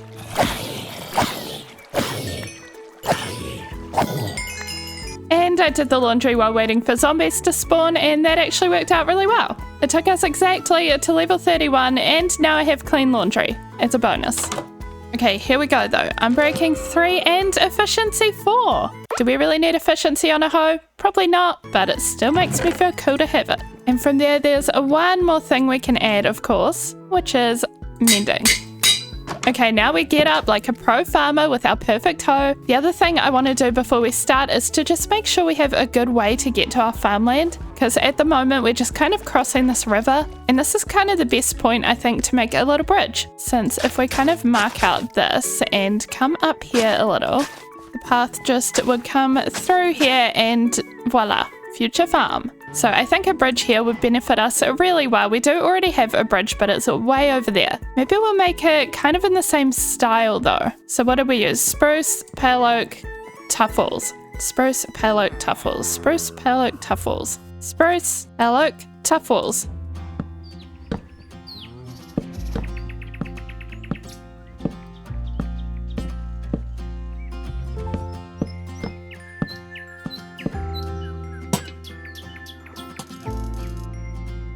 And now, next to our noisy cows that are driving me a bit crazy, we have a bridge. It's kind of useful that they're right here though, because it kind of connects them well to going over to our farmland. So if we go over the bridge and up here, here we are. And a little free cam overhead shot, this is kind of how it's all connected. So it's definitely very close to the rest of our base. But now I think it's time to get out our shovel and really start planning out how we're going to use this area. I'm also going to make some signs so we can label where some things are going to go. So let's just give this a go. So I made some 9x9 sections in a grid for some crops to go, and also planned out where the buildings would go. And okay, a little bit subject to change, but this is what we've got at the moment. There's 7 of these little spaces here for crops, but we only have 4 main crops. So I was thinking definitely wheat. Then we have beetroot, carrots, potatoes, and then why don't we make 2 of them for regular berries and glowberries? So we can make some kind of like hanging section here for glowberries. And behind it, regular berries. And then we have one more section left, and I was thinking that we kind of miss out on having crops that are 2 blocks tall, since there really aren't any in vanilla Minecraft, but I think it'd create a nice sense of contrast here. So what we're gonna do is just pretend that rose bushes are tomatoes. So that's all of our crop fields. We have automatic pumpkins and melons, so we don't really need those. And we already have some farm animals, but what we don't have is pigs, which I wanted to include because we've got these cute cold pigs hanging around. And then we also don't have chickens yet. So we'll have a little pigsty and a chicken coop.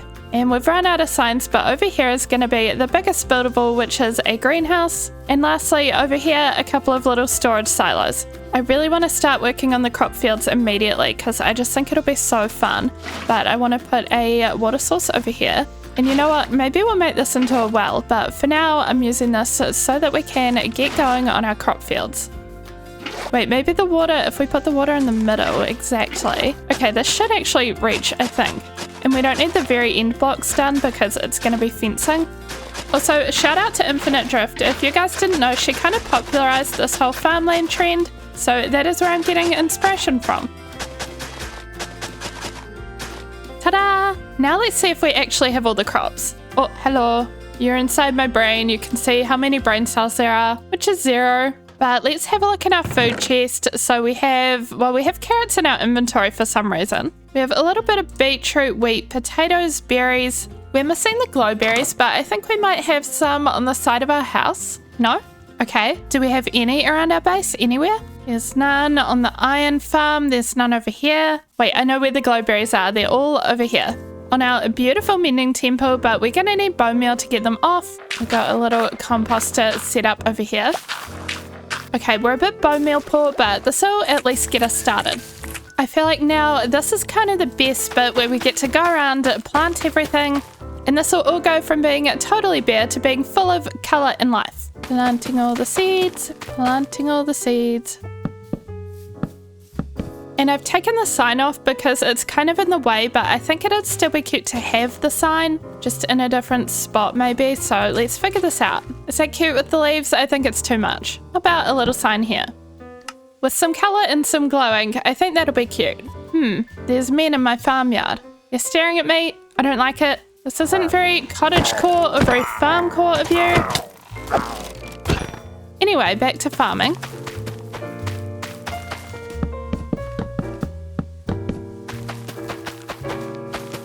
I think for the tomatoes, I want to try what I've seen other people doing and use armor stands. And I feel like that's not the right angle. Okay, it looks like they just placed the rose bushes and the armor stands in the same spot, but oh, there we go. And it makes it look like a tomato plant that's kind of growing on a little thingy to hold it up. Thingy, yeah, I totally know gardening words.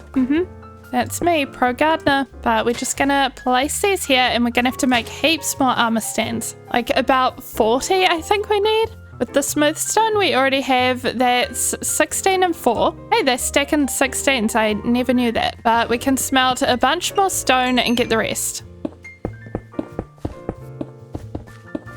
This is how our tomato patch came out. We've got a few rose bushes missing from the back, but we'll work on that. And then for the glowberries, I've been making these little hanging structures. And they are so cute. So far it's looking like this. And all of our other crops are just the basic ones, so all of that section is done. I did end up adding some of these leaves just because it was a bit too bare having all of the paths be wide like this. And I think I'd also like to fence the whole perimeter, which we don't have enough fences on us for that, but we can make a start. We're also going to go around dyeing the signs, of course with appropriate matching colours, and then we'll sail down the river and get some glow ink for it.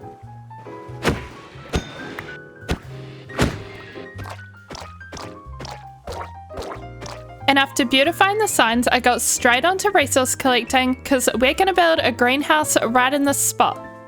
And you can tell I totally didn't do any build planning for this episode because I just chopped all that pale oak and then decided we're actually going to use spruce. So this is for our greenhouse build, and I thought it would be unique to make a pale oak greenhouse, and I still want to do that one day, but I think just for this farmland area we're going for very rustic and bright colours and not so much white, so we're just gonna stick with spruce. I think one day pale oak and cherry could really work together for a more cutesy fairycore greenhouse, so one day we will definitely give that a go. But here's our little greenhouse outline. Let's see if we can turn this into a build.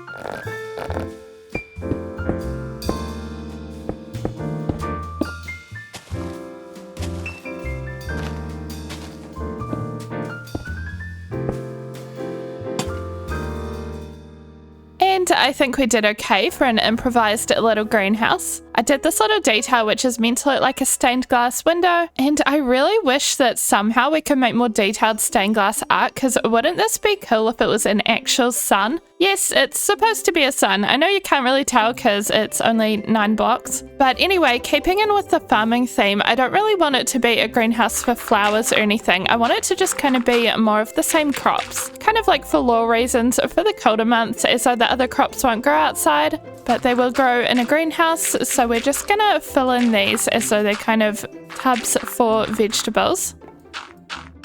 And we'll go around placing trapdoors around the sides, and they're literally just going to be mixed crops. It's also kind of Stardew Valley inspired. If you guys have played that game, you can get a greenhouse and grow crops out of season. Okay, and now we just go around collecting a few crops for the greenhouse. And then something else I would like to do just outside is, I think if we place one of these firefly bushes and then have a block on top of it, is it gonna work? I think as long as the bush is in darkness, it should make little particles. Oh, like this one. Why is it just one single particle? Oh, there's a couple more. I see some. Okay, I think we need a second bush because it's not doing the most, but it definitely works. Oh, honestly, this is so cute. I really want more of these around our crop fields. Honestly, we might have to go out for our next project anyway, so we could have a look for more bushes. But also, the interior of our greenhouse is done now. It's just simple, but it's got all of our crops growing. And now we can move on to gathering supplies for our 2 silos that I want over here. And for this, I'm going to be very inspired by a Pixel design. She used a lot of granite and red brick, and then with deep slate on top for the roofs. And honestly, I just think that's the perfect color palette for us. So let's see. Okay, we've got quite a bit of granite, and we've got some bricks too, but we could definitely get some more. So I'm just going to kind of go down the river and see if we can find some more clay, and also some more firefly bushes while we're here.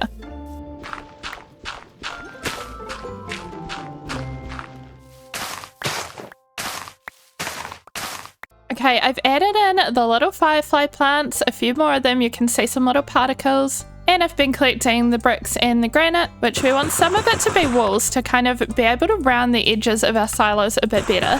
But we'll just be going around something like this with a mixture of the granite and the brick, and then mixed in with the walls in these corners here. And we'll just build up until we get to the roof, and then that'll be dark oak and deep slate. And actually, I'm so used to making a little section for a door, but I don't think silos would normally have a door. So I guess we'll just block that in and maybe have a ladder going up. But with that, let's get these silos built. And while we do this, I want to quickly thank my Blossom Club members. Thank you so much for being a member. I appreciate you all so much. And you might notice here I am managing to build the second silo somehow completely misaligned. But don't worry, I tore it all down after the time lapse and fixed the whole thing. So now they are aligned.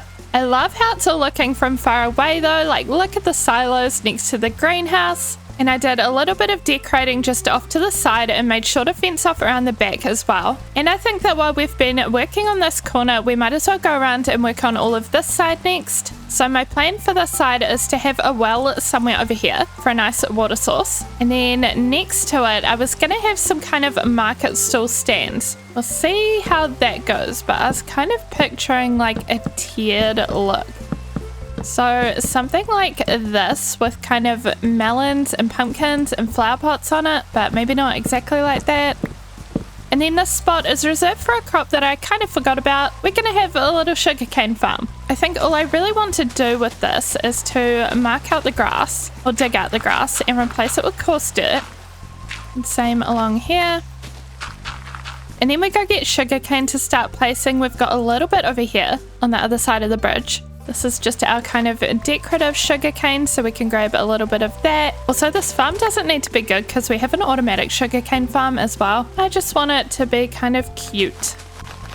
And while we're waiting for this to grow, let's go get some pumpkins and melons for these little stalls. This will be a good chance for us to actually see how our pumpkin and melon farm is doing. Last time I checked it, it was doing really, really well.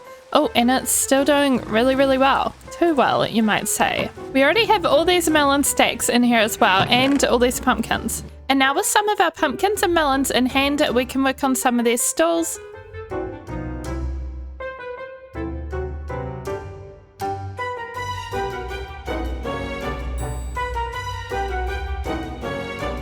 So now that completes this entire side of the farm. If we come along here, we have the sugarcane growing. And then further along, we have these little stalls displaying vegetables and flowers. And lastly, over here, we have our very practical water source, which we've turned into a well. And if we go into free cam, we can see that we're nearly done with the farm. All we're missing is this side over here. And that is our animals section. I love the little cold piggies. I also like these little cold biome chickens. I wonder if we have any more around. Or even a few eggs. I don't really see any. And there was a cold biome pig hanging around, but I haven't seen that for a while either. But I guess it'd make more sense to make the animal enclosure so we have somewhere to put them and then maybe worry about finding them. Yeah, that's sensible. Let's do it in that order. So we're going for chickens and pigs. We already have a whole cow and sheep zone. For the chicken coop, we'll start with 2 pillars on either side, and then we'll have gates in the middle, and we'll have a little yard for them and then a coop here. How does one make chicken coop? Am I doing it right?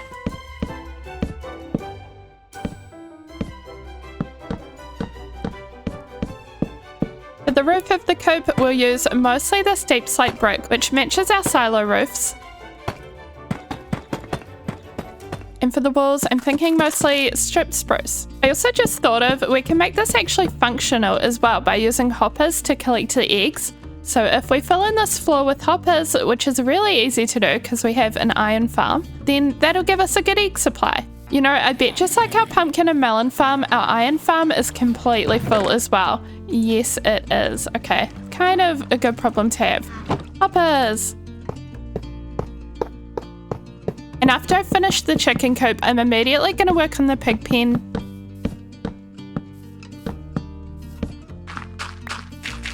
And here it is. I love how the chicken coop is perfectly centered. We've got this little space for the chickens to be outside or inside. And there's some spare storage here, but the actual egg collection chest is around here, just at the very back. Oh, spruce. And the pig pen is very simple, but we all know pigs like rolling in mud, so I had to include that. And now we just need to find the animals, so we've got our carrots and our seeds for them. Oh, also, I made a cute little sign off camera, so when we're coming up to the farm, we have this. I decided to name it Spruce Hill Farms because I think the defining feature is that we're in a spruce biome, and I just thought it'd be really cute to have the little sign as we're kind of coming in. But let's get these animals. There's one chicken right over here. Our very first one, we really only need 2. There you go, little chickie. And let's see, I know I saw a chicken over by the bridge, but maybe it was the same one. Hey, there's an egg. What does it mean? It was probably just the same chicken, to be honest. Is that gonna make a baby? No. We got the pig though. Hello, cold piggy. You're so cute. Oh, look at you. I think the cold pig is my favorite pig. Is there any more of you? Oh, there's another chicken. I'm gonna call you Wilbur. Who knows what that's from? There's another one through here too. Wilbur and Mildred. Yep, that's a name. How about we just have a family of 3 pigs in here and that's it. So we've got Mildred, Wilbur and their baby. Oh, they're so cute and they are using the little mud pool. And with that, we have our 3 chickens, hopefully soon to be more, and we have our 3 little piggies. I think our farm is done. If we go into free cam once again, it is looking so good. I'm so glad I tried this type of farmland because it's so cute and so fun. Zooming out again, it definitely looks a little bit different to the rest of our base, but that's okay. I honestly just kind of want to try different things in this world and we make it all work together. But this is going to be so helpful. We always know we can come here whenever we need any of our crops. So let me know if you enjoyed this. Thank you so much for watching and I will see you in the next one. This is my Minecraft base. And this is a big ugly cliff. What does A have to do with B, you might ask? Well, a big ugly cliff is right behind Minecraft base, so I want to make it not ugly and part of the Minecraft base. To be fair, it is looking a bit more stark than usual because I've just spent some time clearing it all out and I took down this big old lump off to the left, which took a little while. But honestly, what do you even do with a big cliff that size if not make a giant hobbit hole?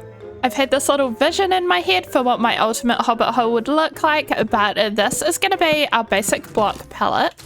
It kind of involves quite a few blocks. Pink and blue to tie it in with our other buildings around here. Ooh, actually don't look at the back's ugly. We only look at the front of builds here, but some of these blocks are really easy to get, like the woods. And I already have a bunch of blue concrete, but we need a lot of white terracotta and a lot of moss. Especially a lot of moss. The plan is to make the roofs out of moss. And for that, we're going to need a source of bone meal since we bone meal moss to get more and we don't have a skeleton farm or any sort of mob farm. Well, except for our zombie one. So I was thinking of getting a bunch of our spare blocks, which at the moment we have mostly stone from taking down that cliff. And just sort of seeing if we can hide some kind of mob farm in our temple.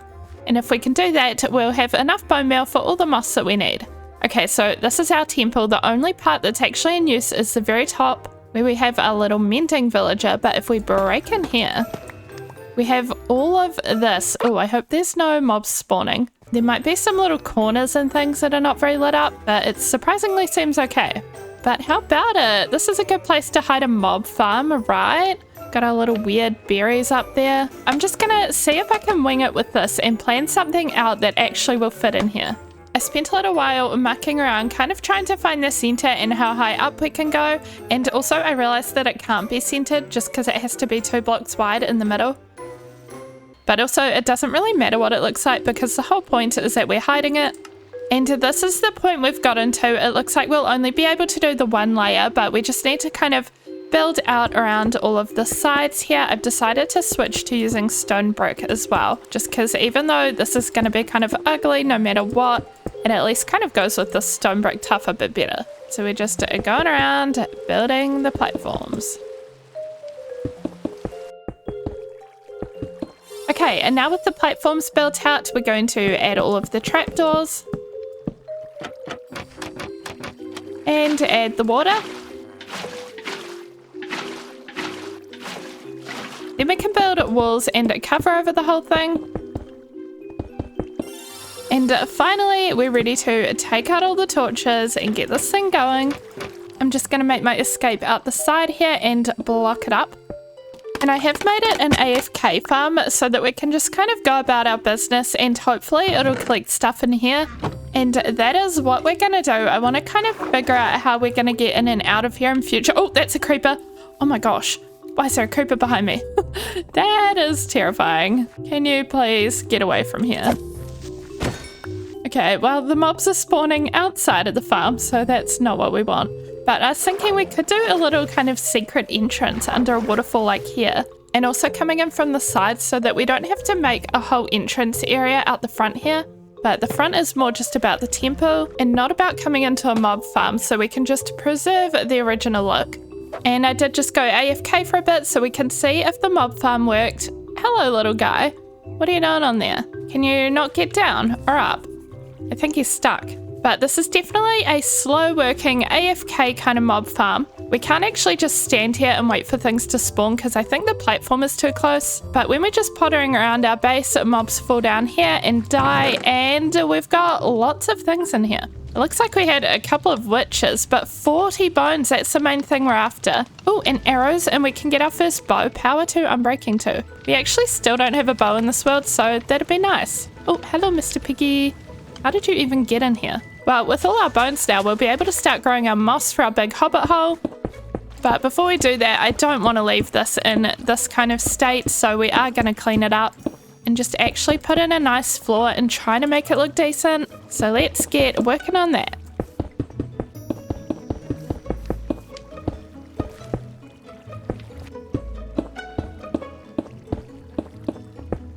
And now we have these 4 paths all going into the center. I want to border them with a block and then maybe have some moss and gardens, and we can make it kind of like a lush cave. But I was thinking of what to border this with, and I don't know if this is a completely strange choice. It probably is. So I kind of want this coal. Oh, there's a lot of coal. Yay. But the reason behind the iron blocks is just that honestly I have too much of it, and I just thought we might as well use it for something fun and decorative. Why not? I don't think I've ever even made an iron beacon now because I'm just sitting here thinking that this sound is really strange to me. Oh, we ran out. We have to go get more. It's okay. We have heaps of it. After adding the iron, I was sick of it being so dark, so I decided to go get a bunch of glowberries, and we can hang them all from the bottom of the mob farm. And then we're filling in the 4 quadrants, which is the rest of the floor, with dirt, which is a bit silly because I just dug some of this out, but we're going to make it into moss. Then we're going to add some spruce pillars and pale oak fences. Lastly, I added these little rivery things bordering the paths. And we did it, we're done. We've made our mob farm to make our hobbit hole. This is how it's all looking, so it's not symmetrical, which is definitely going to bother me forever. But if you just ignore that, it is kind of cool in here. Wow, azalea trees. Get distracted by the azalea trees. Oh yeah, and I changed the entrances as well. They're way cooler now, and I did end up using the main front entrance because I managed to hide it under these 2 waterfalls. I don't know why I didn't think of that before. Sometimes you just have to sit on things for a bit. But you wouldn't even know it's here, and you can go right on in. And we've got one coming out this side as well, so eventually we can path to here. We just don't have any buildings over there yet. But we're about to because it is hobbit hole time. Let's go collect all of the moss that we need now. Woo! Ow. Yeah, sometime we've definitely got to improve that entrance. And we're going to actually need a piece of moss or a couple to start us off. And I don't want to wreck our base by digging it all up. Maybe there's somewhere underground we can do this. Oh, like a nice moss collecting cave. This will be perfect. Let's do it! Okay, we've made a mess. I mean, widened the cave vertically. Yep, that's definitely it. But we have a full inventory of moss and other random things. So let's head back up. And now with a bunch of moss, I'm going to set up a box here just because we don't have any shulker boxes. So we might as well get everything ready in the right spot. Actually, I'm moving that to the side. It's going to be in the way of building. And then off camera, I'm going to work on getting the woods really quickly so we can move on to getting this white terracotta. But this portion should be really fast now that we're bone meal. And that's all done. We got a whole lot of wood and we got some other random blocks as well. And now we really just need to go get a bunch of white terracotta, and we have been to a mesa before, so I'll be able to find it pretty easy. The only other thing I'd like out in that direction is some cactus flowers, but we can also just plant some cactus here. And we'll just see if they grow any flowers. I don't really know how rare the flowers are, but I guess we're gonna find out. Okay, happy growing, my little cactus friends. Good luck with your flowers. We are off. Oh, there's a fox in my boat. I guess we won't be taking our boat. I have another one, false alarm, and it started raining as soon as I slept, which is so annoying. We're in for a full day of rain. That is disgusting. And so here we are enduring the sad rain vibes on our journey. Also, hello giant mushroom island. This thing is so big, I don't even think you can call it an island anymore. And here's a fun underwater shot. And now we're here and the rain's gone, yay! And now we're finished with our white terracotta collecting, but I saw some things up in this hole that may be worth investigating. And there's zombies. It's a zombie hole. Actually, we don't even have torches on us. Make some torches. Back to the zombie hole. This actually looks like a normal spawner within one of those mineshaft thingies. It totally is. We've just got a spawner room off a mineshaft. Okay, let's take a look at the loot though. Oh, bones. And in this chest we have horse armor. And then on the way home we should see if we can find any cactus flowers. Oh, does anyone get extra freaked out by these little corners? There could be a creeper right behind any one of them. Ah, what is that noise? Spooky mesa noises. I don't like it. Oh, let's leave. I want to go home. But first of all, I want to find some cactus flowers. Oh my gosh, my first cactus flowers that I've ever had ever. In my whole life and in this world, I think. And there's some more over here. My plan for these is to put them on the mossy roof. It's gonna be so cute. Wait. Oh, I'm in a hole. Oh, and the cactus flower got wrecked on the cactus. I thought maybe they wouldn't despawn because how awkward is this? So sad. Oh, no. Okay, I'm mad. Ow. I'm mad and hurt. I'm covered in spikes, probably. Let's go home. And we have returned to our base. I'm sick of calling it our base. We kind of need a name for this place. What should we call it? The features are that it's very bright and colourful and in a mega spruce forest. And it's also along a riverside. So honestly, anything to do with those features would be cool. Oh, and look at that. Our cacti have been growing. We've gotten 1 flower. That makes 12 overall. So I think that'll be enough. And I want to take this down so we can get started with building. There is going to be one final thing that we'll definitely need to go get for the build, but for now I think we have enough stuff to get started. And it's in the nether, so I want to procrastinate on that because I'm scared and I don't want to go to a fortress. Okay, let's get started though. I've marked out the main entrance to our hobbit hole and I want to have 2 sets of stairs going up to it and like a little garden bed on either side. And then we're going to start pillaring and make it into a big hobbit hole shape. And it's going to look very big and flat, but don't judge just yet. We're then going to make a classic kind of curvy hobbit hole roof with dark oak. And now that we're here, this is the kind of basic hobbit hole shape, but we do need to fill in the roof in order to add bits above it. So I do want sections of building above as well as towers and whatnot. So we're going to go straight into the moss roof.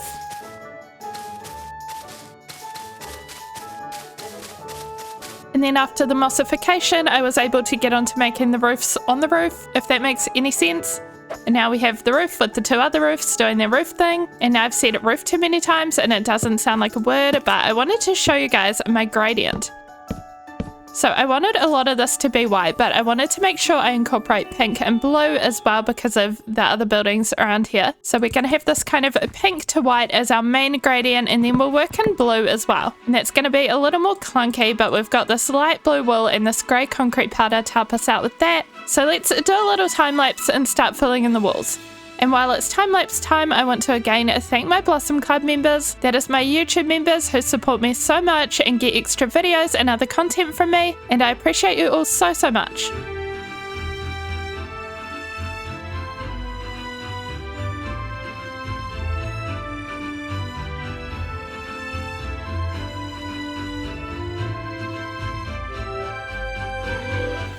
Okay, this is so off track, but while I was building, I went to get more bone meal, I whacked a zombie villager, and look at this rare drop that we got. We have a zombie cleric head now. Ah, who's that? Oh, it's just me. Okay, but here we are. This is our hobbit hole. It's not 100% done, but it is, let's say 96% done. On the outside, that is. The inside is literally 0% done. It's just a wall. But let's go into free cam for a second, and you'll see the main thing we need is windows. And this is where going to the nether comes into play, because I was going to use these redstone lamps, but they're kind of a mess on the inside with all of the torches that you need for them. Oh no, I've trapped myself in here. But I've never really used copper bulbs much before, and they're the other option. They don't require redstone torches, but they do unfortunately require blaze rods. And we haven't even been to a fortress in this world, so it's going to be a mission. But we've got our gold pants, and I guess a shield might be a cool idea. Wait, how do you make a shield? How do you spell shield? Oh, that's embarrassing. All right, nether time, let's go. We need blaze rods. Let's do it. Oh, whoa, why am I? No. Okay, this is a great start. Why was I being attacked? I don't even know you. Oh, he's breaking down my door. Get out. I even tried to mob-proof this section with all these stupid pressure plates, but they seem to be getting in anyway. And I'm just kind of scared because I killed one. Are you all going to come for me? Nope, no one saw that. Okay, we're friends. Those guys have no thoughts. Not a single thought. The fortress is over here. Unfortunately, it's over lava. And literally our only options are to bridge or to go through the nether roof. I guess since there's no ghast around, we can try to bridge. I'm not looking forward to it. We're going to try create a safe bridge like this, where nobody can see us.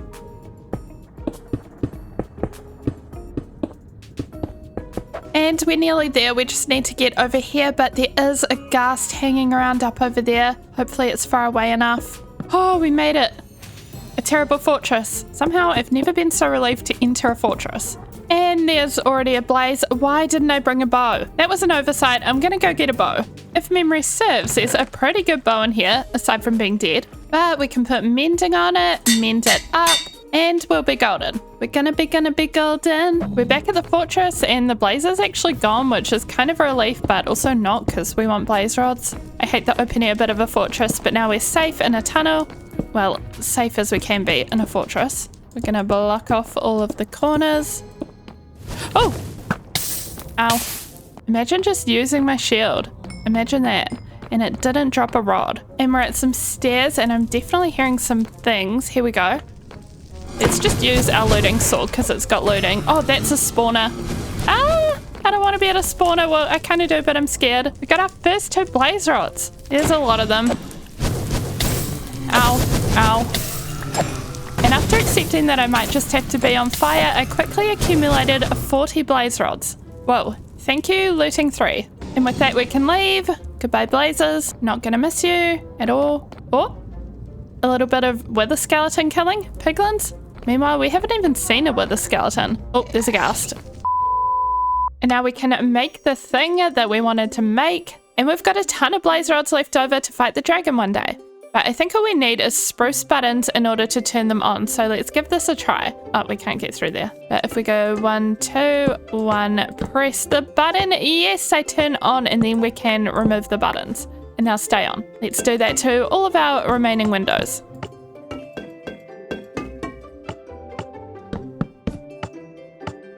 How is this? That's all the windows. I think it's looking so good. Also, if you didn't notice, we've got all of our little cactus flowers in here. I think it's so cute. But there's still a couple of final aspects to the exterior. One of them is to do something with this whole front area, but the other is to make walled gardens on each side. Or at least I think that's the plan, but we're going to kind of see how we go. So we're going to use the same white to pink blocks. And this is kind of why on the sides I didn't build the roof all the way back, because I want this to all be a wall.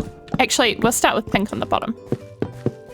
And then we're going to build it up and also do it on this side as well. And it'll make the whole thing look a lot more grand and substantial, hopefully.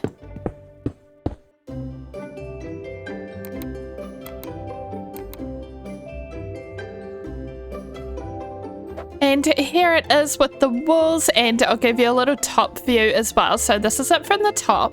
Once we dig into the hill, it's going to have so much space inside, which I want to use for storage. But now that these little walls are done and I've planted some trees and moss and things up the top, I want to work on this front section, which is just going to be some gardens. Of course, we also need to make a path that kind of connects to the rest of our base, so I'm going to work on all that now. So I moved the zombie village ahead and made a path that goes to our house in the front of our base. I planted some trees either side of the hobbit hole. Collected and planted flowers in little garden beds. And dug out little sections to make little fountains out of stone brick.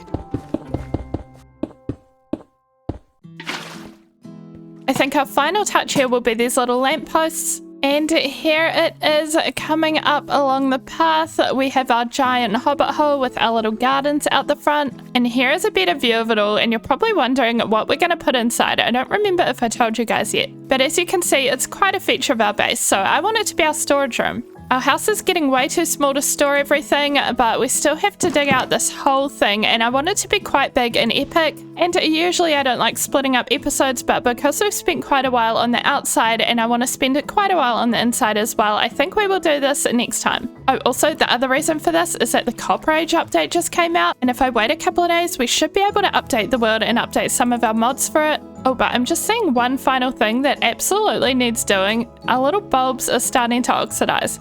I may have totally forgotten that that happens, and no, we don't have a honey farm. So for now, we're just going to go like that. We'll get that sorted next time, but definitely look out for the next episode, the interior of our hobbit hole, aka our big storage room. I'm so excited to work on it and to have little copper golems running around. It's going to be so cute. But leave a like if you enjoyed, and I will see you in the next one. I want to build myself a big and cozy storage room in the new Copper Age update. I can make use of the golems and the shelves, and finally have a solution to the overflow that is my house storage. We're going to build it sort of underground in a hillside, but first we need a front entrance, and I have a whole video working on that which I'll link below. But basically we're starting by just building this big hobbit hole into a cliffside. Wow, here it is, the beginnings of our storage room. And if we come inside, we've got a lot of work to do, don't we, Mr. Zombie Cleric? He can't talk because he's dead, but he says yes. I suspect that once we get into digging this all out, there's going to be a lot of stone. Here it is already. And we all know what helps to dig out a lot of stone. Say it with me, guys. Pelican! Yeah, you said it. You did say it, right? Now we don't actually have a beacon, but we do have a nether portal leading to a nether fortress, leading to the wither skulls so we can make the wither to fight it. We even have looting 3, so let's just hope this process is quick. Is everything safe out here? Oh man, are you okay? You don't look so good. Mind if I just scooch on past you? And this is where I say thank you, past brook, because last time I made this tunnel going all the way to the fortress. Nice and safe. And then we reached the unsafe part, which is the actual fortress, and it looks like our first mob is a magma. Oh, okay, bye. Our first mob is not a magma. And I literally can't see anything because I'm in the sunniest room in real life right now. I could easily just go off the edge. This is kind of dangerous. Okay, I fixed it. I can see the screen a little better now. Oh, here's our first wither skeleton. But thank goodness for the invention of curtains. Hello, mister. Gotcha, and no wither skull. Not that I expected it on the first one, but hey, you never know. We're just gonna keep going from here though and just kind of see how we do. I only had to kill 5 wither skeletons before I saw my first skull, which is not bad at all. So here we are with some proof of that and doing a little happy dance. From there, I continued to go around slaying skeletons and a few other random mobs. I thought that getting ender pearls might be nice so we can finally make an ender chest. And I accidentally shot a zombie pig while trying to get a blaze and pull it up and tried to hide for a while after that. They really do just get in the way. And then I killed this ghast with an accidental return to sender. And it dropped a music disc. Anyway, all of that is kind of off track, but here's us getting the second and third skull eventually. And just as well we're done because our pants are about to break and then we'd be in trouble with the piglins, so I don't want that. Guess we got withered one too many times, but it's okay, we got the wither skeletons back. Well and truly, but also there's another component to getting the wither. It's down there, it's soul sand. Do we have a safe way of getting there? A way? Yes. Safe? No. Hello, Piggy Island. We just need like 4 bits of this. We could get a couple extra while we're here. I don't like that. Wow, good shot, Brooke. What the heck? Another already. Okay, I guess my shooting luck is over or whatever, and it's gone. And so am I. Haha. Now, the first thing that we have to do is obviously play this new music disc. I haven't heard this one before. So we've got our little jukebox, and we've got Tears, which is our little ghast drop. And it definitely sounds kind of like a bunch of sad ghasts in music form. Oh, it has a beat. Let's go. I'm gonna let that play in the background while we go purchase a mending book for our gold pants. Hello, oh great mending man. I require your services. We didn't bring a book. Take 2. Do you ever think about how some sentences make no sense outside of Minecraft? Like, I have to mend my pants. Wait, actually that's a bad example. That does make sense. And after breeding some cows for the XP, the leggings are mended. And with that all sorted, I think we're ready to fight a wither. I want to go beyond our farms and kind of far away from our base just in case something goes wrong. Even though we're going to go underground, I still don't like the idea of a wither on the loose anywhere near our base. Okay, we've got this little area here. Over here should do just fine. I just want to dig down to deep slate level. Okay, the digging is done. I've made a big long tunnel and I want to hatch some chickens here just because might as well get some wither roses hopefully. And I don't have many eggs, so we'll see if this actually works. But let's spawn... No, get out of the way. Guys, why are you all on the soul sand? What the heck? I'm trying to spawn a wither here. 3. There we go. And here we go. Okay. So we can hit it with a bow at first. Oh, there's already wither roses. Yes. Let's go. And I don't even know if there's a point in hitting it with the bow. Let's just... Oh, go in with the sword. I got withered. I hope our tunnel is long enough. Take that, you dumb 3-headed loser. We're nearly there. We're nearly there. We're nearly there. And we got it! Ow. Okay, everything's great. Everything's fine. I don't have my food. We did it! With the rose. We got the nether star. Let's go. And 7 wither roses. Wait, that was kind of confusing. I thought we had an extra skeleton here, but I guess the wither drops his head. That is going to be a cool house decoration. We just fought a wither and we didn't die. So I used lots of iron from our iron farm to set up a temporary beacon right by our storage room. Wow, isn't she just a beaut? Or do people find beacons ugly? I don't even know. Now, if we can get the haste effect, did we do it? Oh, look, haste, we did it. Yes, I'm still not totally sure how to use a beacon. We still can't use it. I mean, it did make mining faster, but I think we need efficiency 5. Luckily, I prepared this efficiency 4 book. I think we're gonna have to use it on our fortune pickaxe. Unfortunately, I would like it to go in our Silk Touch, but there we go. Our Silk Touch is only efficiency 3, so I think it would have just bumped it up to 4. And this still doesn't work. Do we need to do this? I don't know. What made a noise again? I don't know what that means. Oh, here we go. Yes, we did it. Okay, now watch me dig this out in like 5 seconds. 5, 4, 3, 2, 1. Wow, that totally took 5 seconds and not a couple of hours. I ended up having to kind of plan a little bit as we go just with these pillars here so that I can figure out what size the room needs to be. But I think it's going to be so epic, but we can do a little bit of planning together right now before I need to gather a bunch of supplies. So first of all, we have the edges, and I want to mostly have pillars going up from each side here. And these will all be stripped. And then we'll have stairs and a wall not made of cobble going over to here, and maybe we'll even make this area into furnaces or crafting tables and things. Something useful, but for now we've just got these pillars and they'll go up by 7, and then that's where we're going to put the roof in on this level.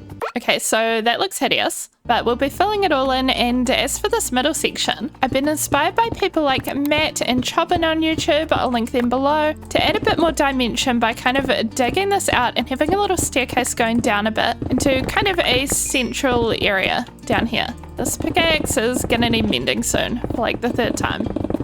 And after mending the pickaxe and finishing the digging, this is what we've got. I think I've actually decided to sub out a lot of this spruce for pale oak, just because, look at this. This is the spruce, and we're already going to have most of the walls dominated by this warm brown color. And they go well together, but only if you want your room to mostly be brown. And I think I prefer the contrast of brown on white, so we're going to start to go around kind of making these archways out of this pale oak.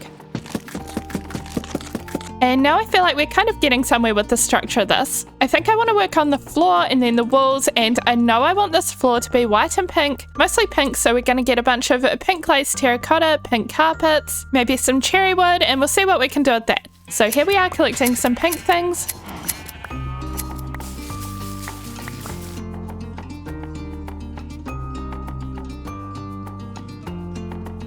And now with a bunch of pink blocks, we can start experimenting with these floors. So I want to do white edges, and the blocks in the middle are going to be pink.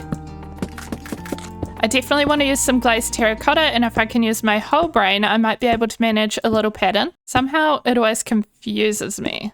Oh, we're doing it, we're doing it. I can do things with my brain. And then, I don't know what we're doing with the carpet. Do we just kind of line the edges? And eventually we have this lovely little pattern going all the way around. And then of course the other part of the floor is down here, so I'd like to work on this. I managed to gather some quartz from the nether when we were in there, so all we need to do now is fortune it, and we'll have some quartz to use as well, which I think it just goes nicely with this pale oak. It's a lot more nice and smooth than using the pale oak slabs. Man, this lighting is weird. Listen to that sound. It's the sound of riches. And we'll try to get something going on down here. I tried to round out the corners a little bit like so, and I feel like this might be the move for the layout. We can have decorations in all 4 quadrants, and then a nice pattern or something in the middle here. I started placing chests into the lower walls, and then I dug out the floor of the quadrants, and then started decorating the central part of the flooring. I wanted the pink from the outer flooring to kind of flow into the middle, but also to introduce some green and have some lighting with redstone lamps. I then made very impractical ponds in front of the chests, but I'll explain that in a second. Okay, so first of all, how cool is this starting to look? So the reason why we have these kind of impractical ponds in front of the chests is that this isn't actually going to be our main storage. I want to automate our main storage. This is just overflow for the future, or even just aesthetic storage. Is that weird? I don't know if that's weird, but I want the storage room to look kind of full of chests, and this definitely helps. Also, we actually can get to it pretty easily. You just have to kind of jump on things like this. But I wanted it to look kind of like a little koi fish pond. I put some little fishies in it, some little salmon. And I've left these 2 platforms bare because we're going to update our world soon, and I want to put copper golem statues in there. I think that's going to be so cute, but we've got one more thing to do first. Before we update the world, I need to go on a little mission and get some final blocks of this room. We don't have enough lily pads and sea pickles to finish this off. And then I want a ton more terracotta and green dye so that we can make all of these walls green. Everything's looking pretty pink at the moment, so I don't want much pink in the walls. I think our color scheme is pink, green, brown, and white at this point. So one final quick mission before we can update this world into the copper age and get the rest of our auto storage done. Let's get a move on. Woo, sharp turn. Oh, crash. I'm not a very good driver. It's fine. So here's the lily pad collecting, and then after that we killed a lot of birds with one stone because the desert, the coral reef, and the mesa are all around the same area, so we managed to get the green dye, sea pickles, and terracotta. And after returning, I've managed to finish off all of these ponds. We even got some cactus flowers, so I added them like little lotus flowers. Oh, I fell in the water, but guys, I wanted to show you my giant fish. This is my giant fish. Look how big he is. Let's give him a name. He's the biggest fish ever. What should I name him? But okay, my world's a bit different because I've updated. Welcome to the Copper Age.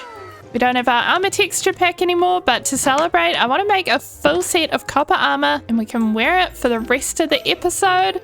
Look at that, copper chest plate, leggings, helmet. Wow, we're so orange. And yes, I'm oxidizing copper in my house, and also I've got bees in my house so that we can wax the copper golems. But let's collect up this. We also have all of our green terracotta, which we collected. But before we fill in all of the walls of our storage room, we're definitely going to play with the copper golems. Oh yeah, and good thing we have a pumpkin farm because we make them out of carved pumpkins. Are we ready for our first little buddy? We'll make this one just for fun. So it is a carved pumpkin on some copper. And there we go, a little guy. We're going to wax him because I know that he'll rust otherwise. And look at him go. He's looking for stuff in the chest. There's nothing in the chest. What if I put a spruce log in there? The little animations are so cute. He might try to take it over to this chest. I don't know if this is full. Oh, there is room. Okay, okay. You're going to do it? And he put it in there. Oh my gosh. Well, I'm going to let him continue to just live his little life over there because if we come over here, I really want to make some copper golem statues. So let's try with this one. I believe that if we do it with this oxidized copper, it means he'll be kind of rusty, so he might immediately just kind of freeze.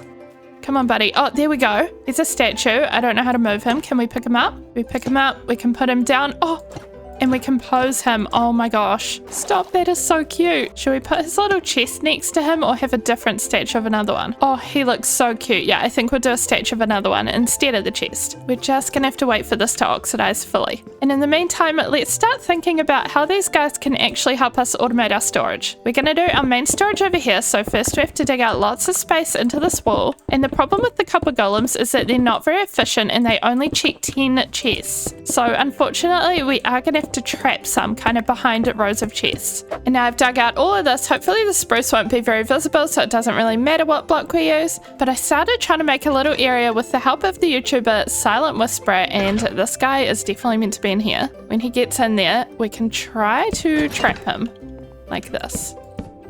Okay, so he's in place. If I have, say, a block of glass, and then I put a block of glass in here, he should take it and check all of these chests until he finds this one. And he put it in here. Why did you put it in there? Okay, I think I've figured it out. It's in here now because if the chest is completely empty, he'll put a new thing in it. But if it's not, he won't. But let's build some more layers to this thing.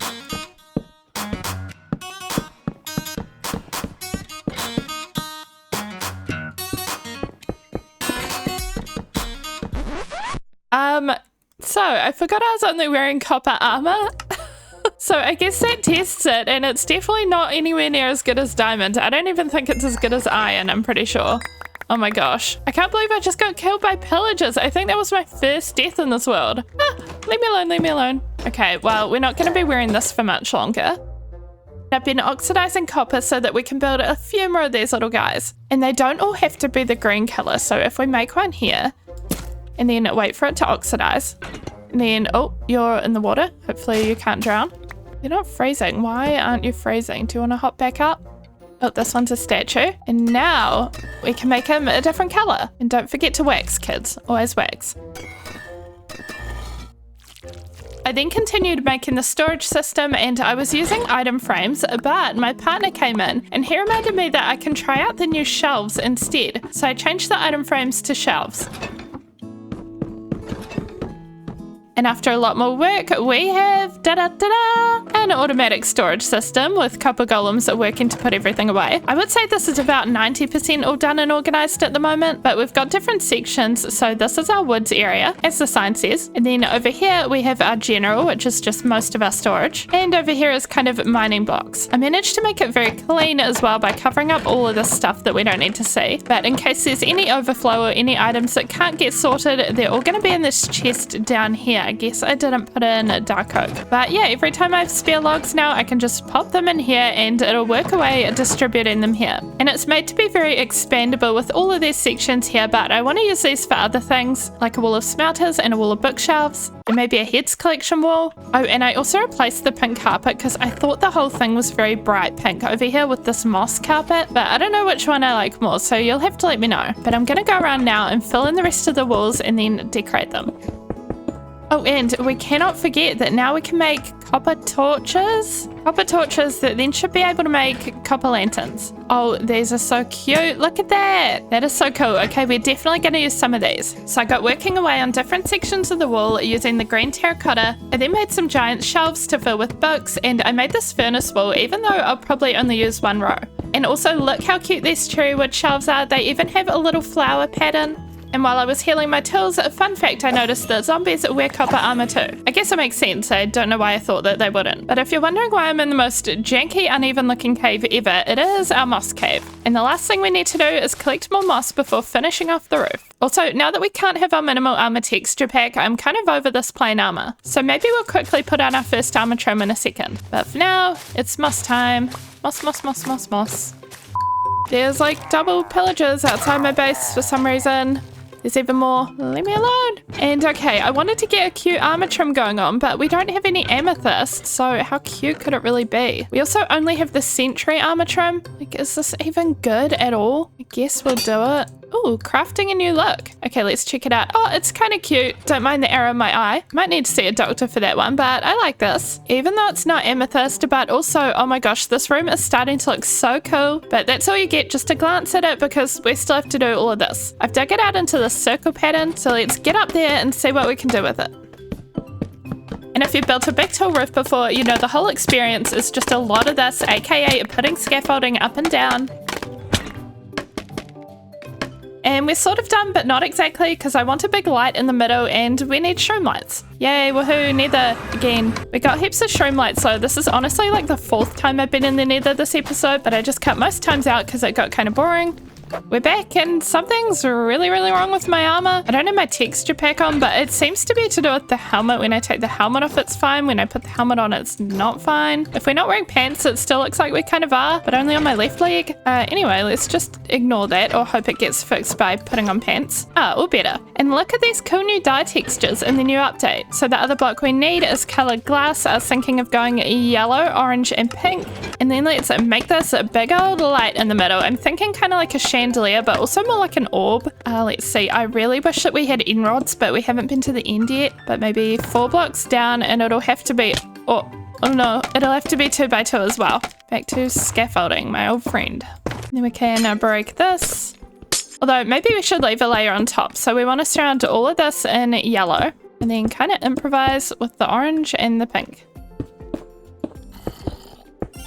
Ta-da! This is our light and this is our ceiling, all done. Everything is done now actually. So I can show you the entire room because we haven't really looked at it. But I want to start outside here and just appreciate it for a little second. This is our giant hobbit hole storage. And this is it when we come inside. Oh my gosh, this is the coolest storage room I've ever built. So in the middle here, we've got all of our ponds with all of our potential overflow storage. We've got our little copper golems in each different stage of oxidizing. And coming back up to the entrance, if we come over here, this is a bookshelf for enchanted books. Maybe we'll change this in future, but for now that's what it is. And then conveniently next to our storage and next to the entrance is just some blocks we might need. And then of course we have our fully automated storage all the way across this wall, and then followed by a couple more decorative areas. This is our little heads collection, so maybe we'll be able to expand that later onto a different wall. We have another bookshelf. We have another exit opposite this one, which I just made it because it looks cool, but it does go up here. I guess we could decorate all of this, but honestly, I don't think I'll ever want to go out that way. And then we have another furnace wall. We have a couple of windows over here just so that we can tell if it's day or night. And then another area to expand our storage if we ever need to. And that is our storage room all done. Let me know what you think. This took well over 100 days, by the way. It took forever. And I didn't plan any of it, but I had so much fun and I can't wait to use it all. So thank you for watching. Leave a like if you enjoyed, and I will see you in the next video.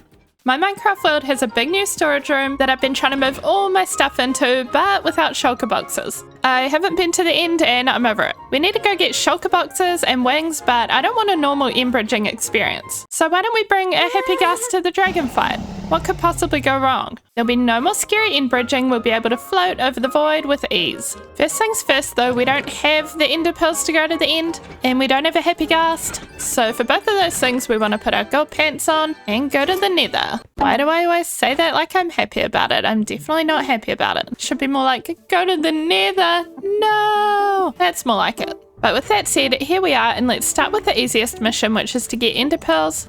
I think the warped biome is nearby. We just have to traverse a little bit of dodgy lava zone, but it's okay because I'm not scared. Oh, hello. Oh my gosh, what a cutie. Bro, you need to direct him back to the lava. He's cold. Oh, and we have bigger problems. Hey, that's where the warped forest is. It's definitely looking like a problem. And okay, it's despawned. Oh, you. We're here for you. Okay, we make safe zone and then we go for it. An enderman on fire. That's not terrifying at all. 3. Thank you, loading 3. And we all know how this goes, which is very well and smoothly, of course. Why would you expect anything else?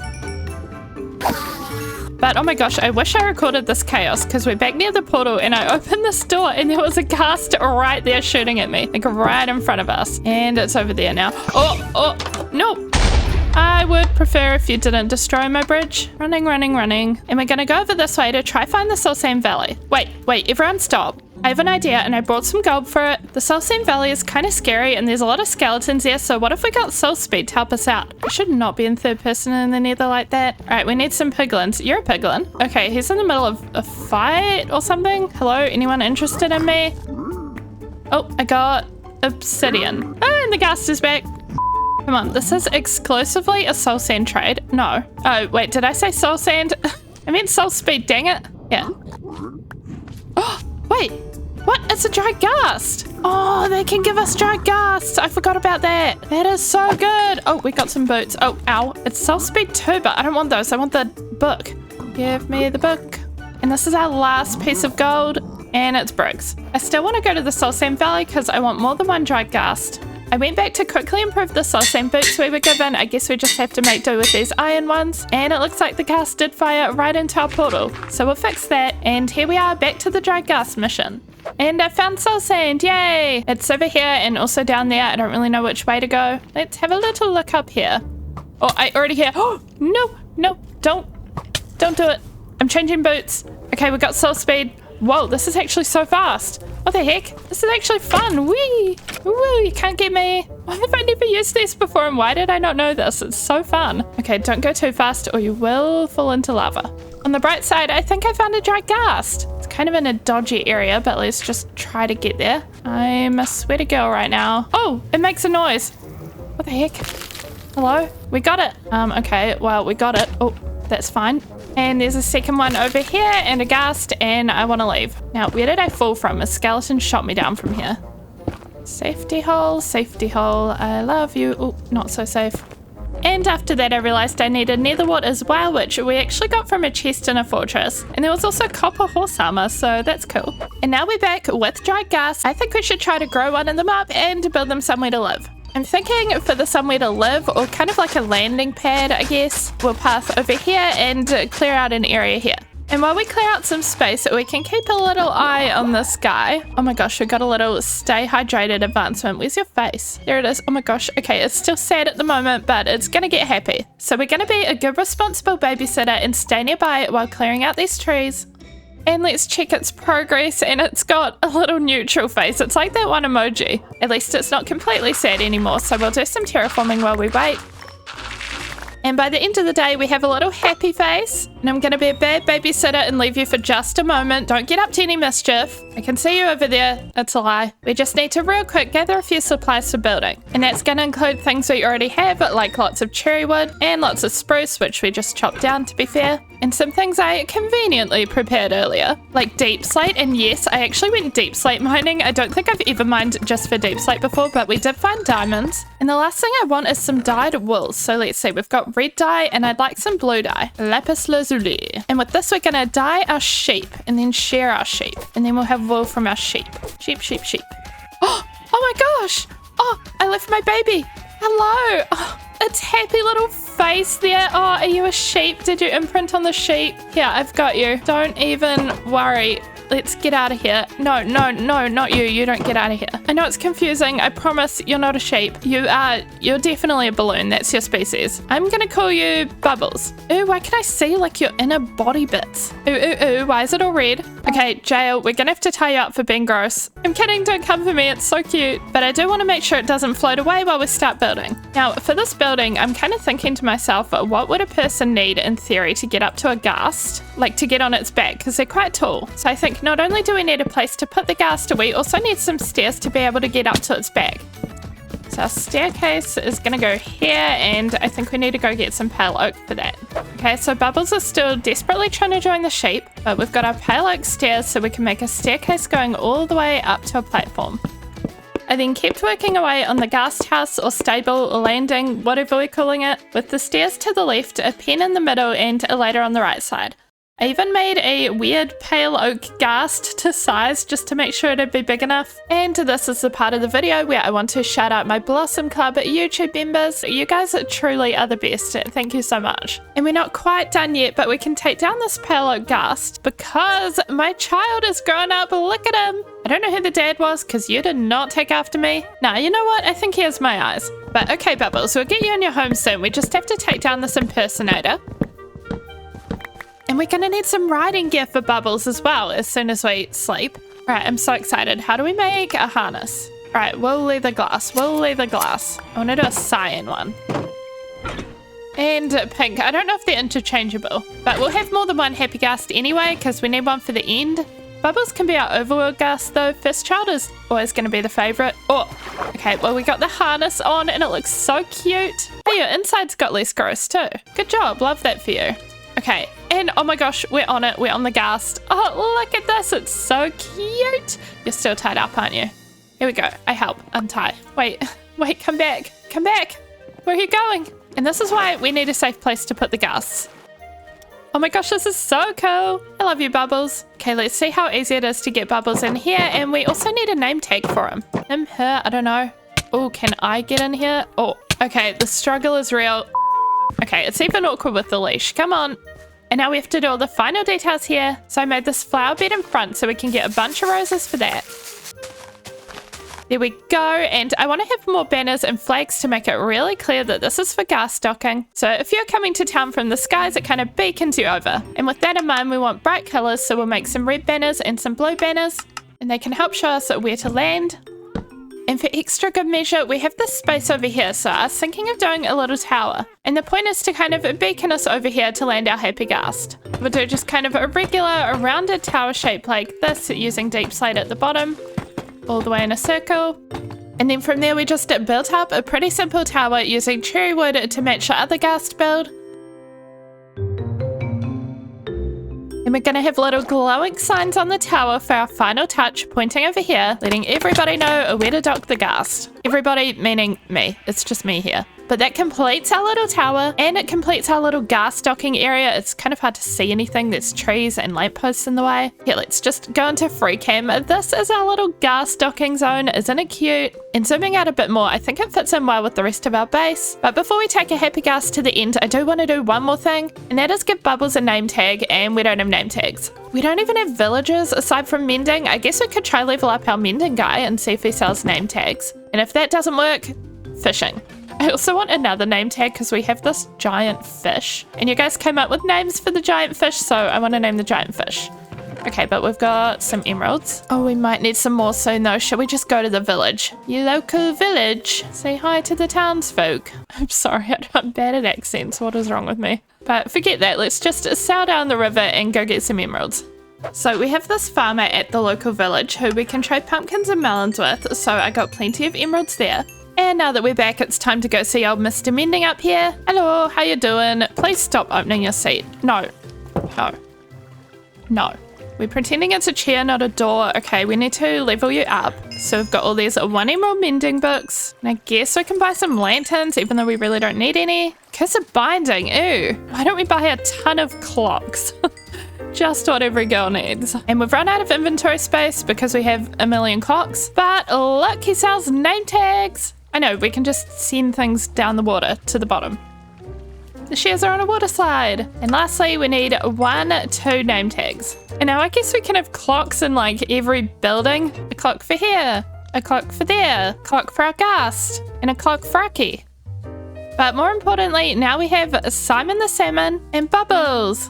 And now we're done with all of that, I think it's finally time to prepare to go to the end. And not just any end mission, we need to fight the dragon and we need to take a happy ghast. Well, I'm saying take a happy ghast, we might have to bring dry ghast with us, because I did do a little bit of testing in a creative world and it turned out that I could not fit a ghast into the end portal. It just was not going to happen. It's not possible. But that's okay, because with these guys, we can grow up one of these during the dragon fight. That couldn't possibly go wrong, right? So let's make a bunch of eyes and get everything else we'll need. Our very first ender chest will be useful. And after just a bit more preparation, we have some potions. We've got our dry ghast buddy and our eyes. I think we're ready to go. Let's throw an eye over there. Okay. We've kind of been in this direction before, so this is good. This is familiar. It's gonna be great.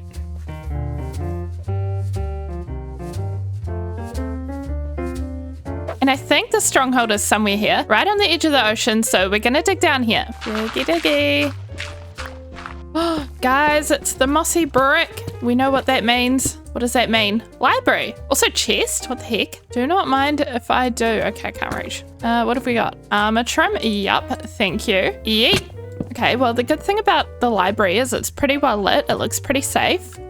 Why don't I hear silverfish? Are we already in the vicinity? That would be cool. What's through here? Nothing? That was a whole nothing burger. What about this way? Another nothing burger, which leaves us with just this direction. And oh my gosh, it's the portal. It's the portal room. It's the portal. We did it. Ow, ow. Leave me alone. Oh, we found the portal. It doesn't have any eyes in it, but that is totally fine because we peeps. And I'm literally going to make a whole other ender chest while we're here. Obsidian. Okay, are we ready for a little musical interlude? It's kind of like a xylophone. Okay, let's go say hi to Jean, the dragon. And oh my gosh, we're on a dodgy platform. Where is my blocks? Okay, this is the kind of spawn I didn't want. So we don't have a nice, safe little hole to make our happy ghast. Let's just dig into here and we'll pop up. And whoa, everything's purple. It's magic. I just changed shaders. I like complimentary for the end because they're bright. Hello, Jean. Oh, I don't think she wanted to visit it. Okay, so first things first, weirdly enough, we need somewhere to grow up our ghast. Hold on. Maybe over here, like a little more on the outskirts. Why isn't this doing anything? Hello? Here we go. Okay, you... Oh, does that count as being in water? There we go. This is crazy. Maybe we need a bit more of a shelter for it. I'm scared it's gonna grow up and die or fly away into the void.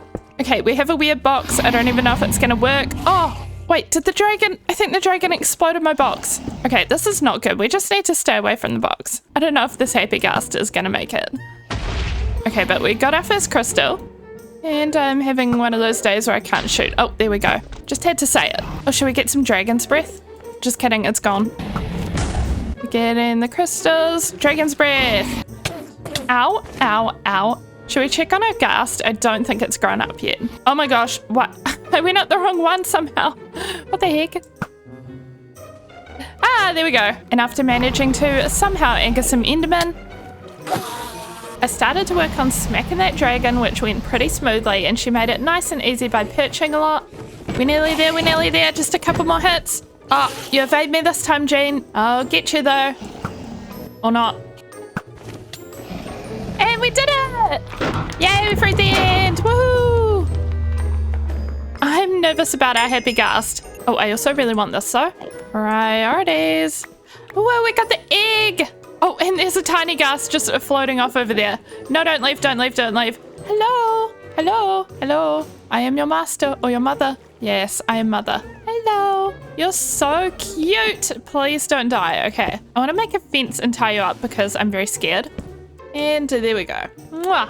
I love you. Gosh, this poor little guy born in the end probably won't ever see the overworld. I just hope he likes it here. And after cleaning up the stone box while we wait, we have a big friend with a pink coat. Okay, this is what I'm here for. We can truly test now how much easier is it to get around the end on a happy gust, or this is going to be scary. Obviously, we can't take it through the portal to the outer islands, so we literally just have to go into the void until we come across some land. I'll even time it for science and tell you how long it takes.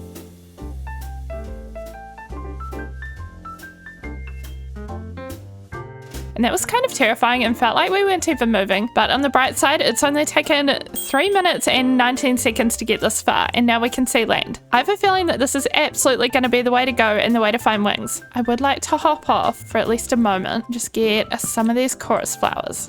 So I rode around vibing and looking for an end city, and also there's these new ominous noises. Then eventually in the distance, I could see an end city and with a ship as well. Okay, let me just very awkwardly come park my ride. Okay, you gotta wait here. No. You wait right here. I think I'm gonna start by just doing the kind of traditional thing and going into the building and also, why did I not bring a shield? We got our first shulker shells though. Let's go. I can hear some more of them going bleh. It's you're trying to get me. Ow. I'm hitting myself with my own arrow. That's embarrassing. Hello, I'm hoping that you don't die over the void. Was that void? No, that's ground. And I saw a shell, so we have to go get it. And got the other shell. This tower looks cool. I'm gonna make a run for it. Now we gotta get you. Oh, hello. No. Okay, we're going up, it's our moment. And we're at the top. That is most definitely the ship. I was thinking of flying our happy ghast up there. I don't know if that's the best method or not. Okay, this is going well. We've got some, good loot. And after hearing a lot of stupid noises, we haven't got all of them, but I think we've got both of the ones that live on the ship. Wait, that wasn't the ship, the ship. So let's say we head over there. This is going so well, surprisingly, so hopefully this is last hurdle. And hopefully it goes smoothly. Oh, I hear a shulker, but it should be inside. And then at this pivotal, iconic moment, my game crashed. Let's hope we're doing okay. Oh, we're doing okay. We're just a little bit flirty. Oh my gosh, first of all, we just got a shulker head. Hello. And we'll check the chest. Whoa, that's a lot of diamonds. But of course, what we're really here for is wings. I even put on the brand new copper cape so that we can see what it looks like with the elytra. I know it looks so cool. I usually wear the cherry blossom cape, but we had to try these. We're actually going to safely put the wings away though, because well, one, I didn't bring rockets, but two, I don't want to abandon my happy ghast. Maybe my happy ghast wants to abandon me though. Please, let me on. There we go. Oh, and I was about to say that's everything I wanted, but the dragon head. Can we get it like this? Oh. Mission achieved. And you may be wondering what we're going to do with the happy ghast. I'm going to take it back to the main end island. And oh my gosh, what a vibe this is. I don't think I've ever had this view of the end island before. But we do have to say goodbye to our big friend for now because we are going home. Home sweet home. It is good to be back. We've got so much new stuff. I put the egg here for now. Oh, I didn't mean to touch it. Why did I touch it? And now we're going to have to go looking for the egg. Oh, I found it. Why did it drop? Is it because it was in the water? Okay, egg is here. That's close. It could have despawned. And then we've got a couple of new heads for our head wall, a bunch of shulker boxes, and of course, we have our wings, which I've put mending on. They even have a kind of beautiful purpley glint. Do you see that? And we can go on our first fly and have a look at our base from the sky. Even though we have free cam, it's still cool to see it for the first time with wings. Beautiful, never seen before, stunning, amazing, love it. But that does mark the end of our happy ghast adventure for today. So leave a like if you enjoyed this video and I will see you in the next one. I want to bring more villagers and more life to my Minecraft base, and since we have this whole river here with nothing on this side, I want to get inspired by colourful waterfront boat houses and turn it into a super colourful fishing village with green, yellow, pink, blue and red houses. Luckily, I've got newly acquired wings and shulker boxes to help us collect all these resources, so we'll be able to go get all the colourful blocks, but we do have a little problem. Our elytra doesn't have unbreaking on it because we don't have unbreaking. I'm hoping we can fix it because we do have 65 levels. So let's take a few of these books and we'll see if we can just straight up get unbreaking on the... Hello? Guys, we have a situation. The captain took my fox hostage and his guards are guarding him. Everybody remain calm. We can do this. I'm like a cool sniper in the bush. Oh, that broke the boat. Run, fox, run. We got him. Where's my boat? Found the boat. I guess we don't get a fox in a boat anymore. Instead, we get a boat and a fox. But back to trying to get unbreaking. And a few minutes later, after getting some pretty random books, we did manage to get Unbreaking 3 and put it on our wings. And I also put some other random books on our other random tools, just doing a little bit of an upgrade. Okay, that'll be nice. We now have a better bow and a better axe, but most importantly, better wings. And that depleted our levels so fast, what the heck? The other thing we need for gathering supplies is a bunch of shulker boxes, so I want to dye them some fun colors. Always have to have a little bit of fun color coding everything. But in saying that, let's take these and go get all of the bright color blocks that we need. It's our first little flying mission in this world. Woo! I'm like a bird. Don't know that song. So off we went over the icy tundras and then the snowy spruce, then more ice, followed by giant mushroom land, until eventually we reach our first stop. We need cactus for green dye and sand for concrete, so I got straight to work collecting those. Then it was off to the mesa and I found this random gold block that I forgot or had to leave there once, so score! And then I collected heaps of terracotta, leaving a strange floating spike that we're just gonna ignore. And we're basically home. You can see our beacon just right over there. Oh, what the? How is this even here?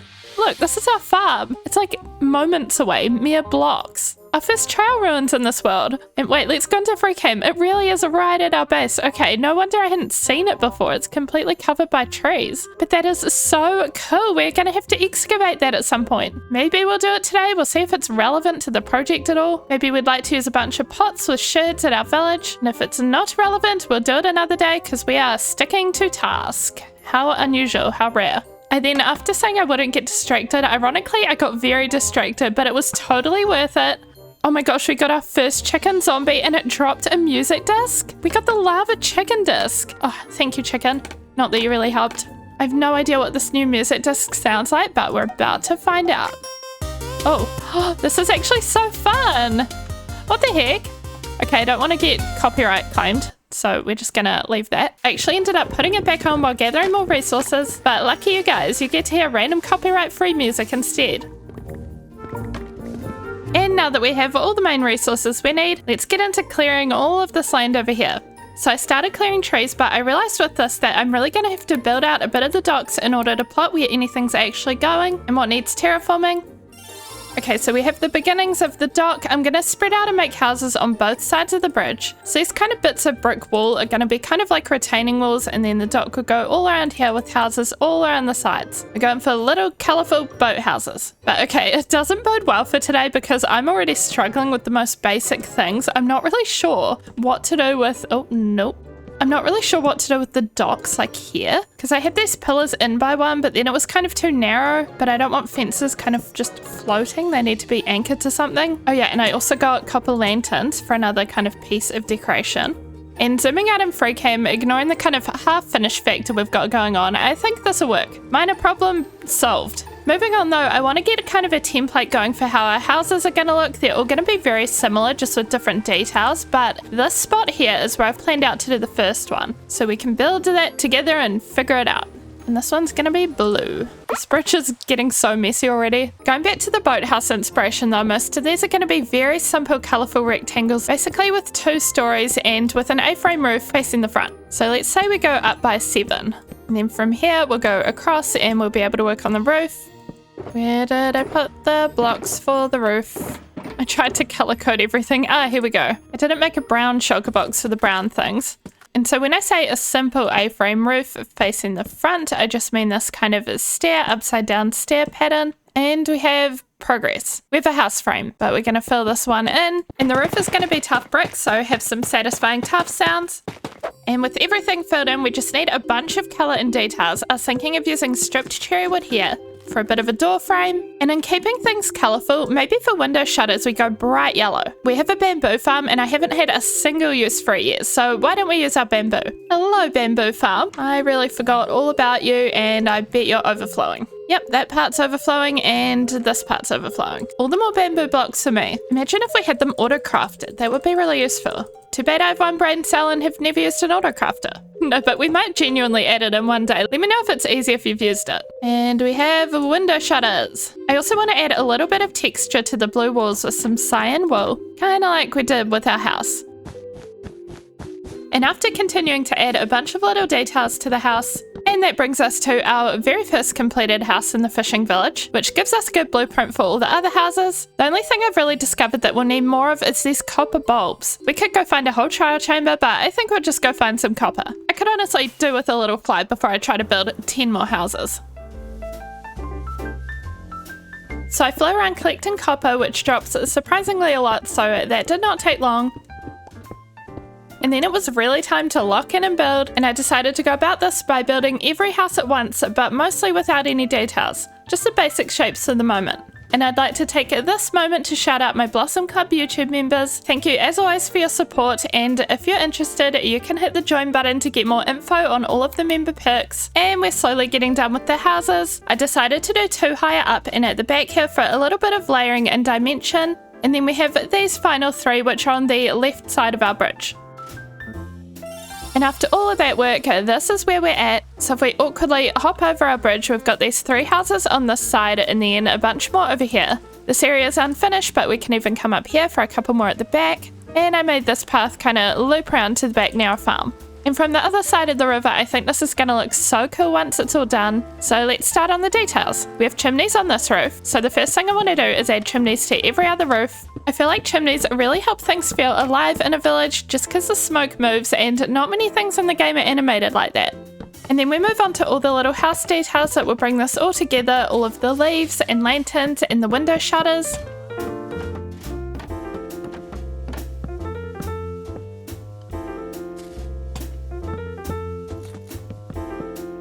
And I also did a bit more work making some retaining walls, but let's go out into free cam because all of the houses are done, at least on the outside, and aren't they looking cute? I kind of love these. I think they have so much character. Obviously we still need to do a lot of work on the docks. I want to add a lot more of little detail blocks, and I'd also like a ship or 2 in the harbour as well. I think that'd be so cute. But we've got all these little cute riverside houses, and every single one has a kind of interior ready to be decorated. We've got these ones up over here. Actually, I didn't end up finishing this, but we still need to put the doorway in. But we are going to have fishermen and maybe other villagers all roaming around here. But first, I want a building break. I think we could decorate the docks next, but one thing I want for the docks is some pottery sherds because I want lots of pots on the docks. I think a lot of terracotta pots would really suit this style of housing, and we don't have any sherds, but we all know what we do have. We know what we have, right? It's this. Where did it go? There it is. We've got the trail ruins, and they usually have pottery sherds in them. And then we can make pots to decorate with. Yay, okay, let's go make our very first brush. Whoa, everything is looking so much more full over here. I love it. I should look where I'm going. So we need copper, which I've been smelting up some. And we need a feather, which we can go to our chicken coop. Wait, we had like 50 billion chickens in here. Wait, what? What? Is my game okay? Oh my gosh, I see what's happened. You've got an egg in your mouth. Guys, I had so many chickens and the fox has eaten them all, every last one. I need to sleep. We've had a massacre on our hands, but I bet that was our fox that was in the boat and then it got out of the boat and then it went over to the chickens. First of all, we're going to take this absolute menace. Get out of here. And the menace is going in the greenhouse. It's your timeout spot. And luckily we've got a ton of eggs, so with a bit of luck, they should make us quite a few chickens. Oh, they really spawn into life getting hit by eggs, which is not the best way to start your life. And I think we also have some feathers in here, so that'll allow us to make a brush. Okay, let's do this. Woo! Our first brush of the world. I've even made a little iron shovel because I find that enchanted diamond can be a bit too fast. We don't want to accidentally break bits of sus gravel, but okay, let's chop down these trees and then let's get started. We just want the area to be a little bit clearer. Okay, let's go. Our first sus gravel. Brushy, brushy. Does anyone know that meme? And we've got a lead. You know, I won't say no to a lead. They're very helpful and it's going to be really useful to get villagers and boats. We'll be able to tie them to the Happy Ghast, I think. I haven't moved villagers that way, so we'll see how that goes. But one thing at a time, we are my mind is blanking. I was going to say an anthropologist. That's not the word at all. Archaeologist. We're an archaeologist right now. Carefully digging up the remnants of the past. Oh, here's another remnant of the past. And it's going to be seeds, isn't it? Wow, such remnants, so ancient. Get out of here. It's okay, we continue. I'm gonna try to leave the terracotta in place because I think it could be fun to see kind of how everything looks once we've dug out all the gravel. So I kept digging and I kept brushing, and I even came prepared with some ladders. Is this going to be our first sherd? We got it! It is a Howl pottery sherd. Oh, woo! It's a wolf. Okay, well, we got at least one out of this. So that's a good start. And now Santa's giving us coal. And then I realized we're actually going to need that piece of coal because we didn't bring any torches, and we're probably going to need some more as well. I think there's a troll under my bridge. I mean, a trader. Anyway, I kept digging and brushing away, and I realized I can prevent seeds going into my inventory by just breaking the block, because our inventory was filling up very fast, but we got some more pottery sherds, including a sheath and the heart ones. And of course, we committed some accidental but obligatory gravel breaking.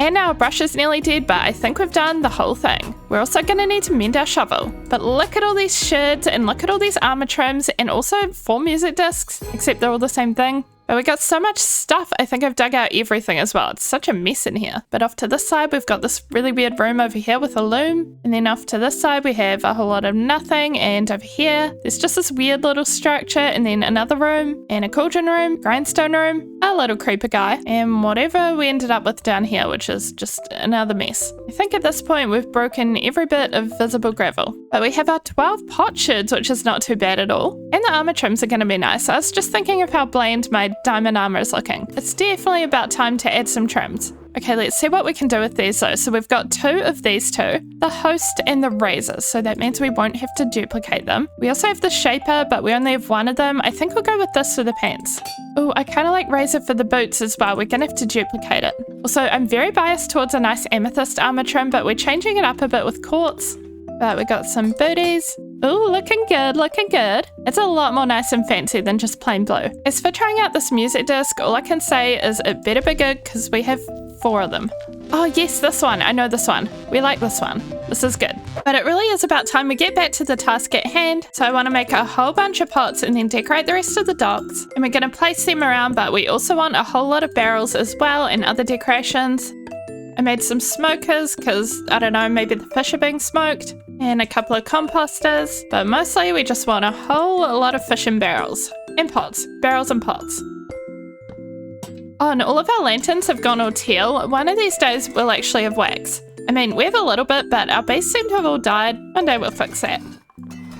I'm also going to place lots of these colourful rose bushes. We can even make little garden beds of them just in these little spots. And one over here. And with the docks completely decorated with all of our pots and other little decorations, next I want to focus on the water a little bit. I was thinking of having a small ship or sailboat right here, and also placing a bunch of lily pads and leaves around. So here we go. This is us building a small sailboat, and this is us placing lily pads from the nearby swamp. And with all this detail and decoration, you might think that we're pretty much done with the village area, but oh no. No. This is how everything is looking, but I want to add one more big building, just for a little bit of variety, because we have so many of these houses that are all very similar, and they're all very similar heights. So I was thinking over here we'd do a big tower. And what would suit a little village better than a clock tower? So I've got a plot of land back here. I don't really know how accessible it will be, because it's kind of going to be in here, which is sort of a weird spot. Maybe we can make it into a courtyard and tie it into like the farm. I don't know, guys. I just want it to look cool poking out from the back of the buildings. And here's the clock tower being built. It's very medieval vibes, but with a little pop of colour for the roof.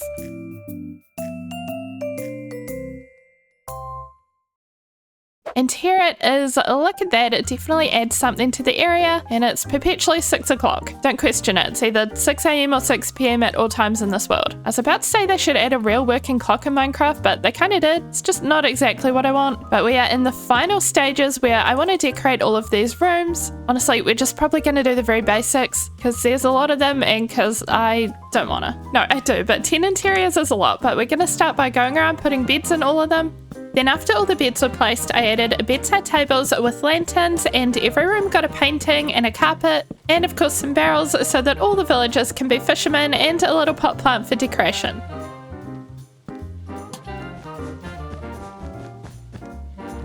So now every single house looks a little bit different, but they all have a bed for the villagers to sleep in and some barrels for them. So this is the general vibes of all the houses. And we need to go get the villagers now, so this is going to be the awkward part. I know that we can boat them down the river, but I'd also like to try use our happy ghast just for science and see if that method is faster or slower, because I don't really know yet. So hello Bubbles, how you doing? I've got some boats and some leads so we can get on Bubbles and go see the nearest village. Wait, where did that lead go? I am not in the position to be losing leads. I'm completely out of string. Oh, it's attached to you. All right, Bubbles, it's fly time. And actually, maybe with this method, we can go to a different village that isn't along the riverside, because I guess that's kind of the point with using a happy ghast, is you don't need the river to transport them back. I know there's a snowy village somewhere over there, somewhere in the fog. Guys, I love riding my big steampunk balloon. It's just so silly. But with that, we've arrived at the snowy village and I see my prey. I mean, friends. I promise I'm an incoming friend. Nothing more. Okay, let's start by tying up the happy ghast, and then we need to get you guys in boats.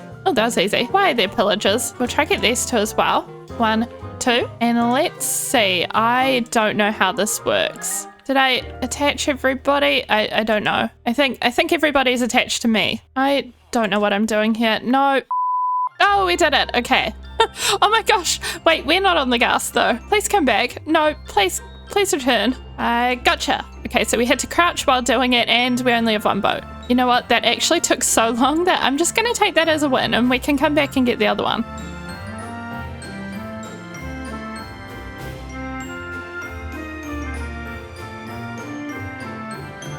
We have villagers now, look at us go, and whoa, they're already so keen to be fishermen that 3 out of 4 already are. I mean, that's typical Minecraft, but for this fishing village, I definitely want them to all be fishermen, or at least most of them. And this is going to be mostly a free roaming village. We might have a couple of them that are not free roaming, just in case they all die.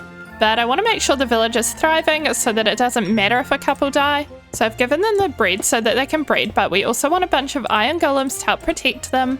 These golems will help protect them, right? Even though I made them. I think the main thing is that I can just like hit them and they won't retaliate. I'm still backing away scared, but I think we're good. We can make another one over here and another one back in the woods where the zombies will spawn.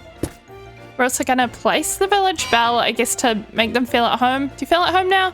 You better. And then we set them free and just sort of let them do their thing. It's raining bread, oh my gosh, it's a villager's dream. And lastly, while we wait for them to breed, I thought we might as well level some of them up. We can't do that one. We could get a bunch of buckets of cod. I guess we're getting some buckets of cod.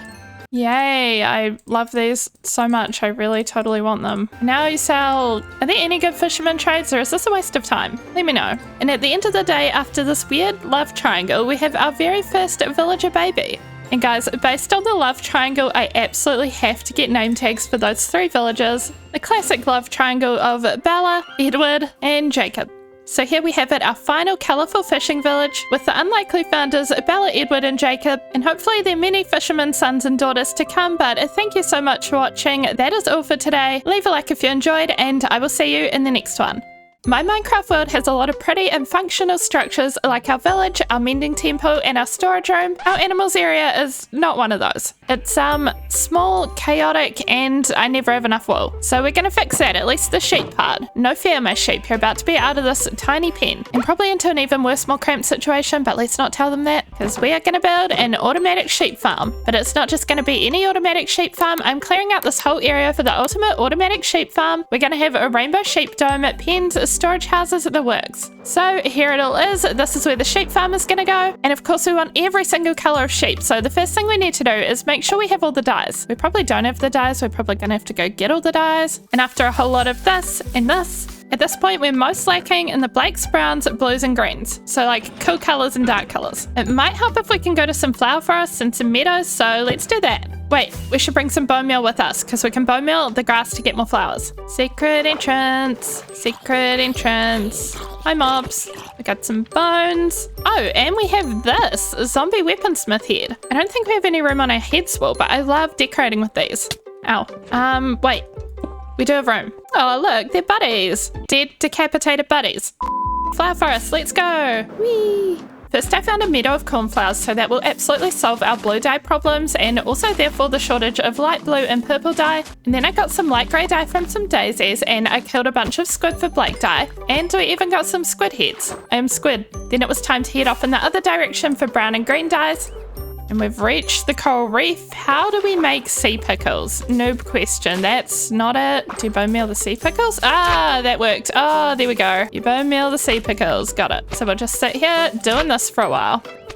After collecting enough sea pickles, I got cocoa beans for brown dye, and I also got a ton of sand before heading home. I promise the sand is relevant, and so is the fact that I side quested at this village to get Fortune 3 so I can have more coal. Sometimes one thing just leads to another and another and another, you know? But now we have all the dye we could ever need. We've got a bunch of, lime dye from sea pickles? I thought I'd make green dye. I guess that's fine though, because we already have a bunch of green dye, and also the sand and the coal. The purpose was for glass. Lots and lots of glass. So if we leave that smelting for the moment and come out here, we can start planning our area for the sheep. My plan for the sheep farms themselves is for over here for there to be a giant glass dome with all kinds of rainbow coloured glass and the wool farms on the inside. So we're going to kind of map that out over here. This will be the entrance. And I guess it'll be kind of like having a giant glass greenhouse. And then we cut straight to the completed circle because who do you think I am? I can't talk and draw a circle at the same time. Even with not talking 50% of the time, I'll mess up the circle. But we did it, and it's big, and hopefully it fits all of our sheep. Let's go grab all of our smelted rainbow glass so we can get started on building. And after making some coloured glass to get us started, I began trying to figure out the shape of the build and just built spruce sections with colourful glass panels in between. Also, I would usually be using the connected glass textures mod, but I don't think it's out for this version yet, so we just have to pretend. But here we go, working on the upper layer, and then we're going to put in a big colourful dome roof.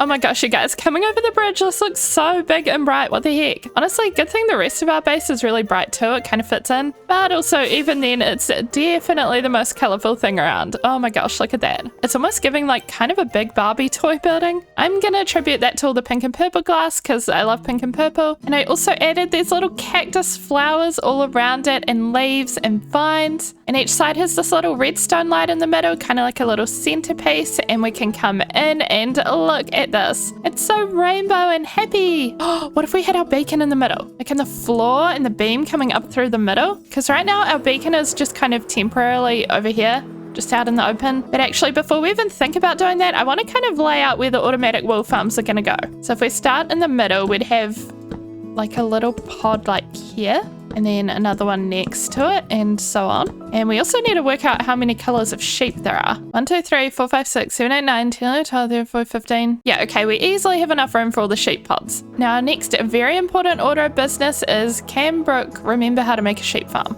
Probably want observers. Okay, we're gonna need more redstone and quartz. And dispensers, we're gonna need more cobble. Actually, I'm kidding, we have tons of cobble, but we do need more redstone. You know, I'm getting a feeling. I might even call it a yearning. That's right, I yearn for the mines. We're going redstone collecting. And I heard you like diamonds, and so do I, so here's some footage of diamonds I found. And man, am I glad we finally got Fortune 3 because collecting redstone and bonus diamonds was definitely a bit easier. And so now we can make all of the supplies. And then I realized I still need string for more dispensers, which is why we're sitting on our greenhouse in the middle of the night. We're looking for string. I'm kind of nervous about my free roaming villagers. I should probably keep an eye on them in the night. Just at the same time as looking for string. Oh, see, they're absolutely useless. Can't even go in the door by yourself. Come on, Jacob. Where are the spiders? Maybe over here? Maybe not. Whoa, monster party here. There's kind of too many things that are not spiders.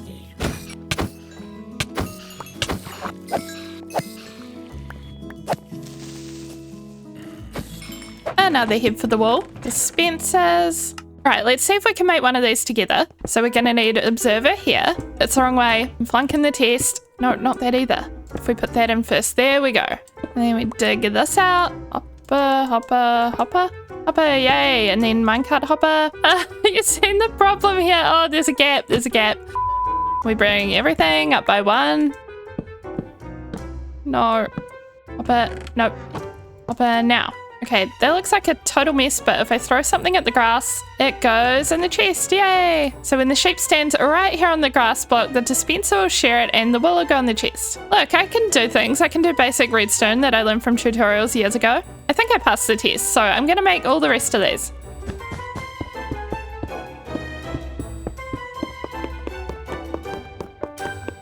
now that I've spent a couple of hours making 16 auto farms without properly testing them with sheep at all, that was definitely a bad idea. What could possibly go wrong? A lot, I'm sure. But we're crossing our fingers and going to get some of the sheep now. 16 of them to be exact. You're a strange sheep, aren't you? Oh well, I won't judge. Everyone come with me. All sheep, even the big weird one. Actually, I changed my mind. Not all sheep. It's too many sheep. I don't want them all. Come with me and you'll see a land of automatic wool farms. Now, no one go in the portal. I'm looking at you, Beatrice. Todd, Janice. Come here. Martha, no, don't go in the water. We know you can't swim well. You're not a sheep. Hello. And you're useless to me. Okay. Oh, and I take it back. The trader has a use. Lead. Lead is the use. So now we can lead each sheep into a booth without getting all of the others to follow with the wheat. Yes. And then we quickly get the lead. No. Block it up. And the lead should be in here. There we go. Yay, we have our first one. Now we just do this 15 more times. Uh-oh. Okay, don't worry, it's working now. I think it's because I had the redstone dust on slabs before. I didn't think about that. But look, we have wool. Now, obviously, this is looking very plain. So next, I want to decorate around them. So making these little sections with spruce and then filling in the glass. And of course, this will all look a lot better once we actually have connected glass textures.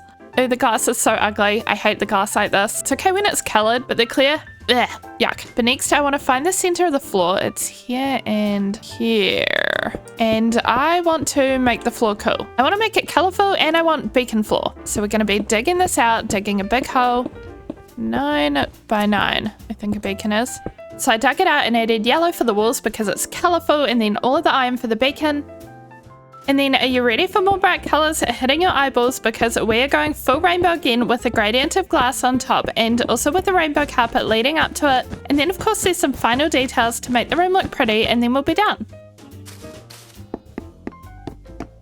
Okay, you ready? Wait, I always do this. One final touch. I always start filming and then realize there's just one little thing left to add. How are we going to know that it's a wool farm if we don't label it? That's better. All labelled. The world is right and good again. But okay, coming in, this is our sheep farm. I made storage on either side, just in these kind of barrel areas here. And there's enough for an extra barrel of every type of wool, but we also have our little rainbow carpet leading up to our beacon, which has a lovely pink beam going all the way up the top. And honestly, I love this. I love how it's kind of glowy. And then over here, we've got all of our sheepsies. And then I just added a whole lot of cherry leaves. I think it is a beautiful sheep farm though, but we're not done. Well, we're done with the automatic part of the wool farm, but I want to do stuff all around here, including a little shepherd's house and a little storeroom and some little pens of sheep. So we're going to start by mapping everything out with paths, of course, starting from the auto wool farm. Going over here, and we obviously want paths along the shoreline going all the way to the bridge. Okay, so we have some paths branching out. There's one that goes past here, there's one that goes in the middle and over this side. So I want to start thinking about the path in the middle, which will go to a little shepherd's house. So on this side we'll have some sets of stairs going to, I guess, an upstairs door, and then we'll just fill in the staircase and fill in the side.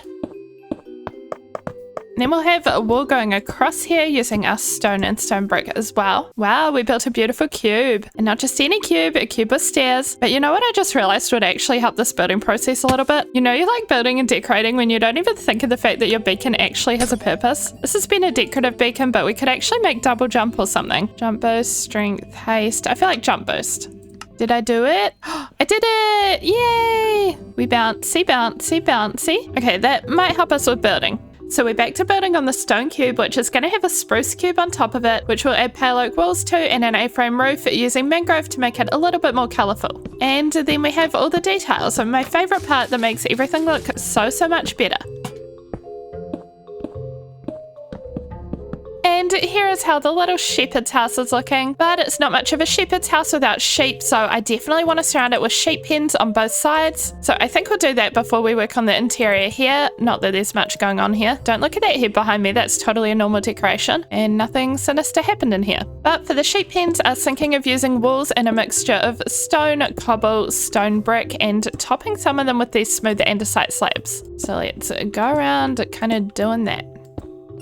And so now we have these two sectioned off areas, and I also made kind of a wall back here with a path going out the wall. But I was also thinking it might make more sense if one of these pens was for sheep, so maybe this one, and then this one was wheat to feed them, because the shepherds would of course need a good supply of wheat for them. Also, I kind of love that we won't even need a gate, because with our jump boost we can just kind of hop right over. I'm really enjoying just bouncing around. Can you tell? Sheep do eat grass, so, and we are going to need a little bit more grass in this pen because there's almost none. There's a little bit down here next to this coarse dirt. Oh, why is there clay here? I don't know, but we're going to cover it with dirt, which will become grass. Now, where did that one random sheep go? You know the one? The blue one. Ah, there you are. You are lucky, because you get a whole pen to live in and not just a little automatic farm booth. Oh, you can probably get in over here too. Come on. All right, I don't think this sheep can get out. We just need to find another one. There should have been some more stragglers somewhere around here, unless they all went into the nether or something. Maybe they're in the mines. I don't think they're in the mines. All right, we might just get a couple of you from here then. Don't know why there's a cow in here. Kill the spare. Enough to bring in the sheep back. We're filling this other spot with sheep food, aka wheat. And the cool thing about sheep food is, where is it? It also makes bread. And we need bread to make our villagers breed. Oh, how am I up so high? What the heck? That was a weird little flying moment.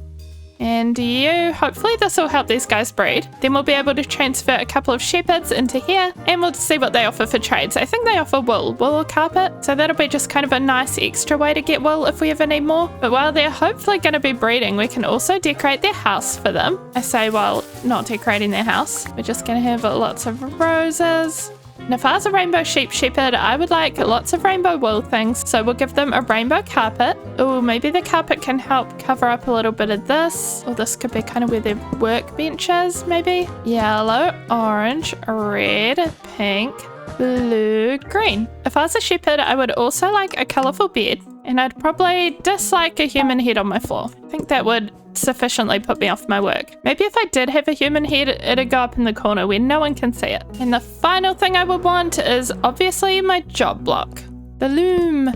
And now that we have our little house for them, let's go get our shepherds. Shouldn't be too hard to get them from A to B. You're a fisherman. I feel like everybody's going to be a fisherman here. We might just have to steal a fisherman and hope for the best. We'll hope that he loses his job. Come on. Ah, there we go. Okay, that's one. Enough to getting villager number 2 and making our way up to the new house. All right, get in the door. And we're going to make this an iron door with buttons so that we can get in and out and they can't. And they've still got their old jobs, but hopefully they'll lose them soon and become shepherds. Oh, can I use the door or am I just as trapped as the villagers? There we go. Also, we have our villagers Jacob, Edward and Bella. And a couple of you said that Bella and Edward's child needs to be named Renesmee, which of course I agree with. And I don't know which one is their child at this point, but we're going to pretend it's one of the shepherds. Renesmee. Oh, look, you're already a shepherd. I love that for you. Black wool. Oh, we can re-roll the wool? We'll try that. We'll get colours that we'll use a lot. Maybe we'll get an even better colour. Oh, grey and black. Oh, wait, they're not selling them, they're buying them. In that case, we'll just take these shares trades. So many shares that I don't need. And then they level up to... Oh, there's a nice coloured carpets. Okay, this is a good trade. I like this trade. But now with the shepherd's house all sorted, I wanted to build another building along this path over here. And I was thinking of doing some kind of wool storehouse, but it could also be another shepherd's house. But also, I want to show you guys how everything is looking because it looks so cool with the rest of my base at this point. There's a lot going on here and I haven't even mentioned it, but we're about to hit 1,000 days in this world. It's movie time. If you're watching the movie version of this, hi. But let's come over here and get this other house built. And while we're building this house, I want to give a shout out and a quick thank you to my Blossom Club members. We actually hit 50 members as well the other day, which is so cool. Thank you all so much. And here is the finished house. This trader has been the bane of my existence. He's very lucky his head didn't end up in here, but I did end up making it into just a little wool storehouse. And zooming out a little bit, I think this is looking really nice. We just need to decorate more of these in between areas, like around the paths, and then everything will be done. So I think obviously we want more of these rose bushes and we want more of the leaves. So we can kind of have these dotted around as well as some of these. And then the other touch I would like to add is some fences and some lanterns. And we're done, yay! This is how the whole sheep farm area is looking like. I love it. It's so cute. We've got our rainbow sheep farm in here. Then we've got our sheep food area, which is apparently a paddock of llamas. And then we have our shepherd's house and our storage house and of course our spare sheep. I also love how it ties in with the rest of our base. The whole reason I wanted to do a really colourful sheep area here is because our base is so colourful. So I thought it'd fit in really nicely. Also, I've been thinking of what to name this place for so long now. I could not think of a name because I really wanted it to kind of match the vibes of the area, but of course we hadn't finished the area, so I wasn't sure what the vibes were. I wouldn't say this is completely finished, but I want to move on to different parts of the world, I think, because we're going to have lots of different places in this Minecraft world where we can kind of go and have different towns and cities and things. So because we've reached 1,000 days, I'm happy to call it here for this place, and we're going to call it Miradel. If anyone else was a Neopets kid, it did come from that, but I just wanted a name that sounded bright and colourful, so we'll have lots of other places to name in our world eventually, but for now, this place is Miradel.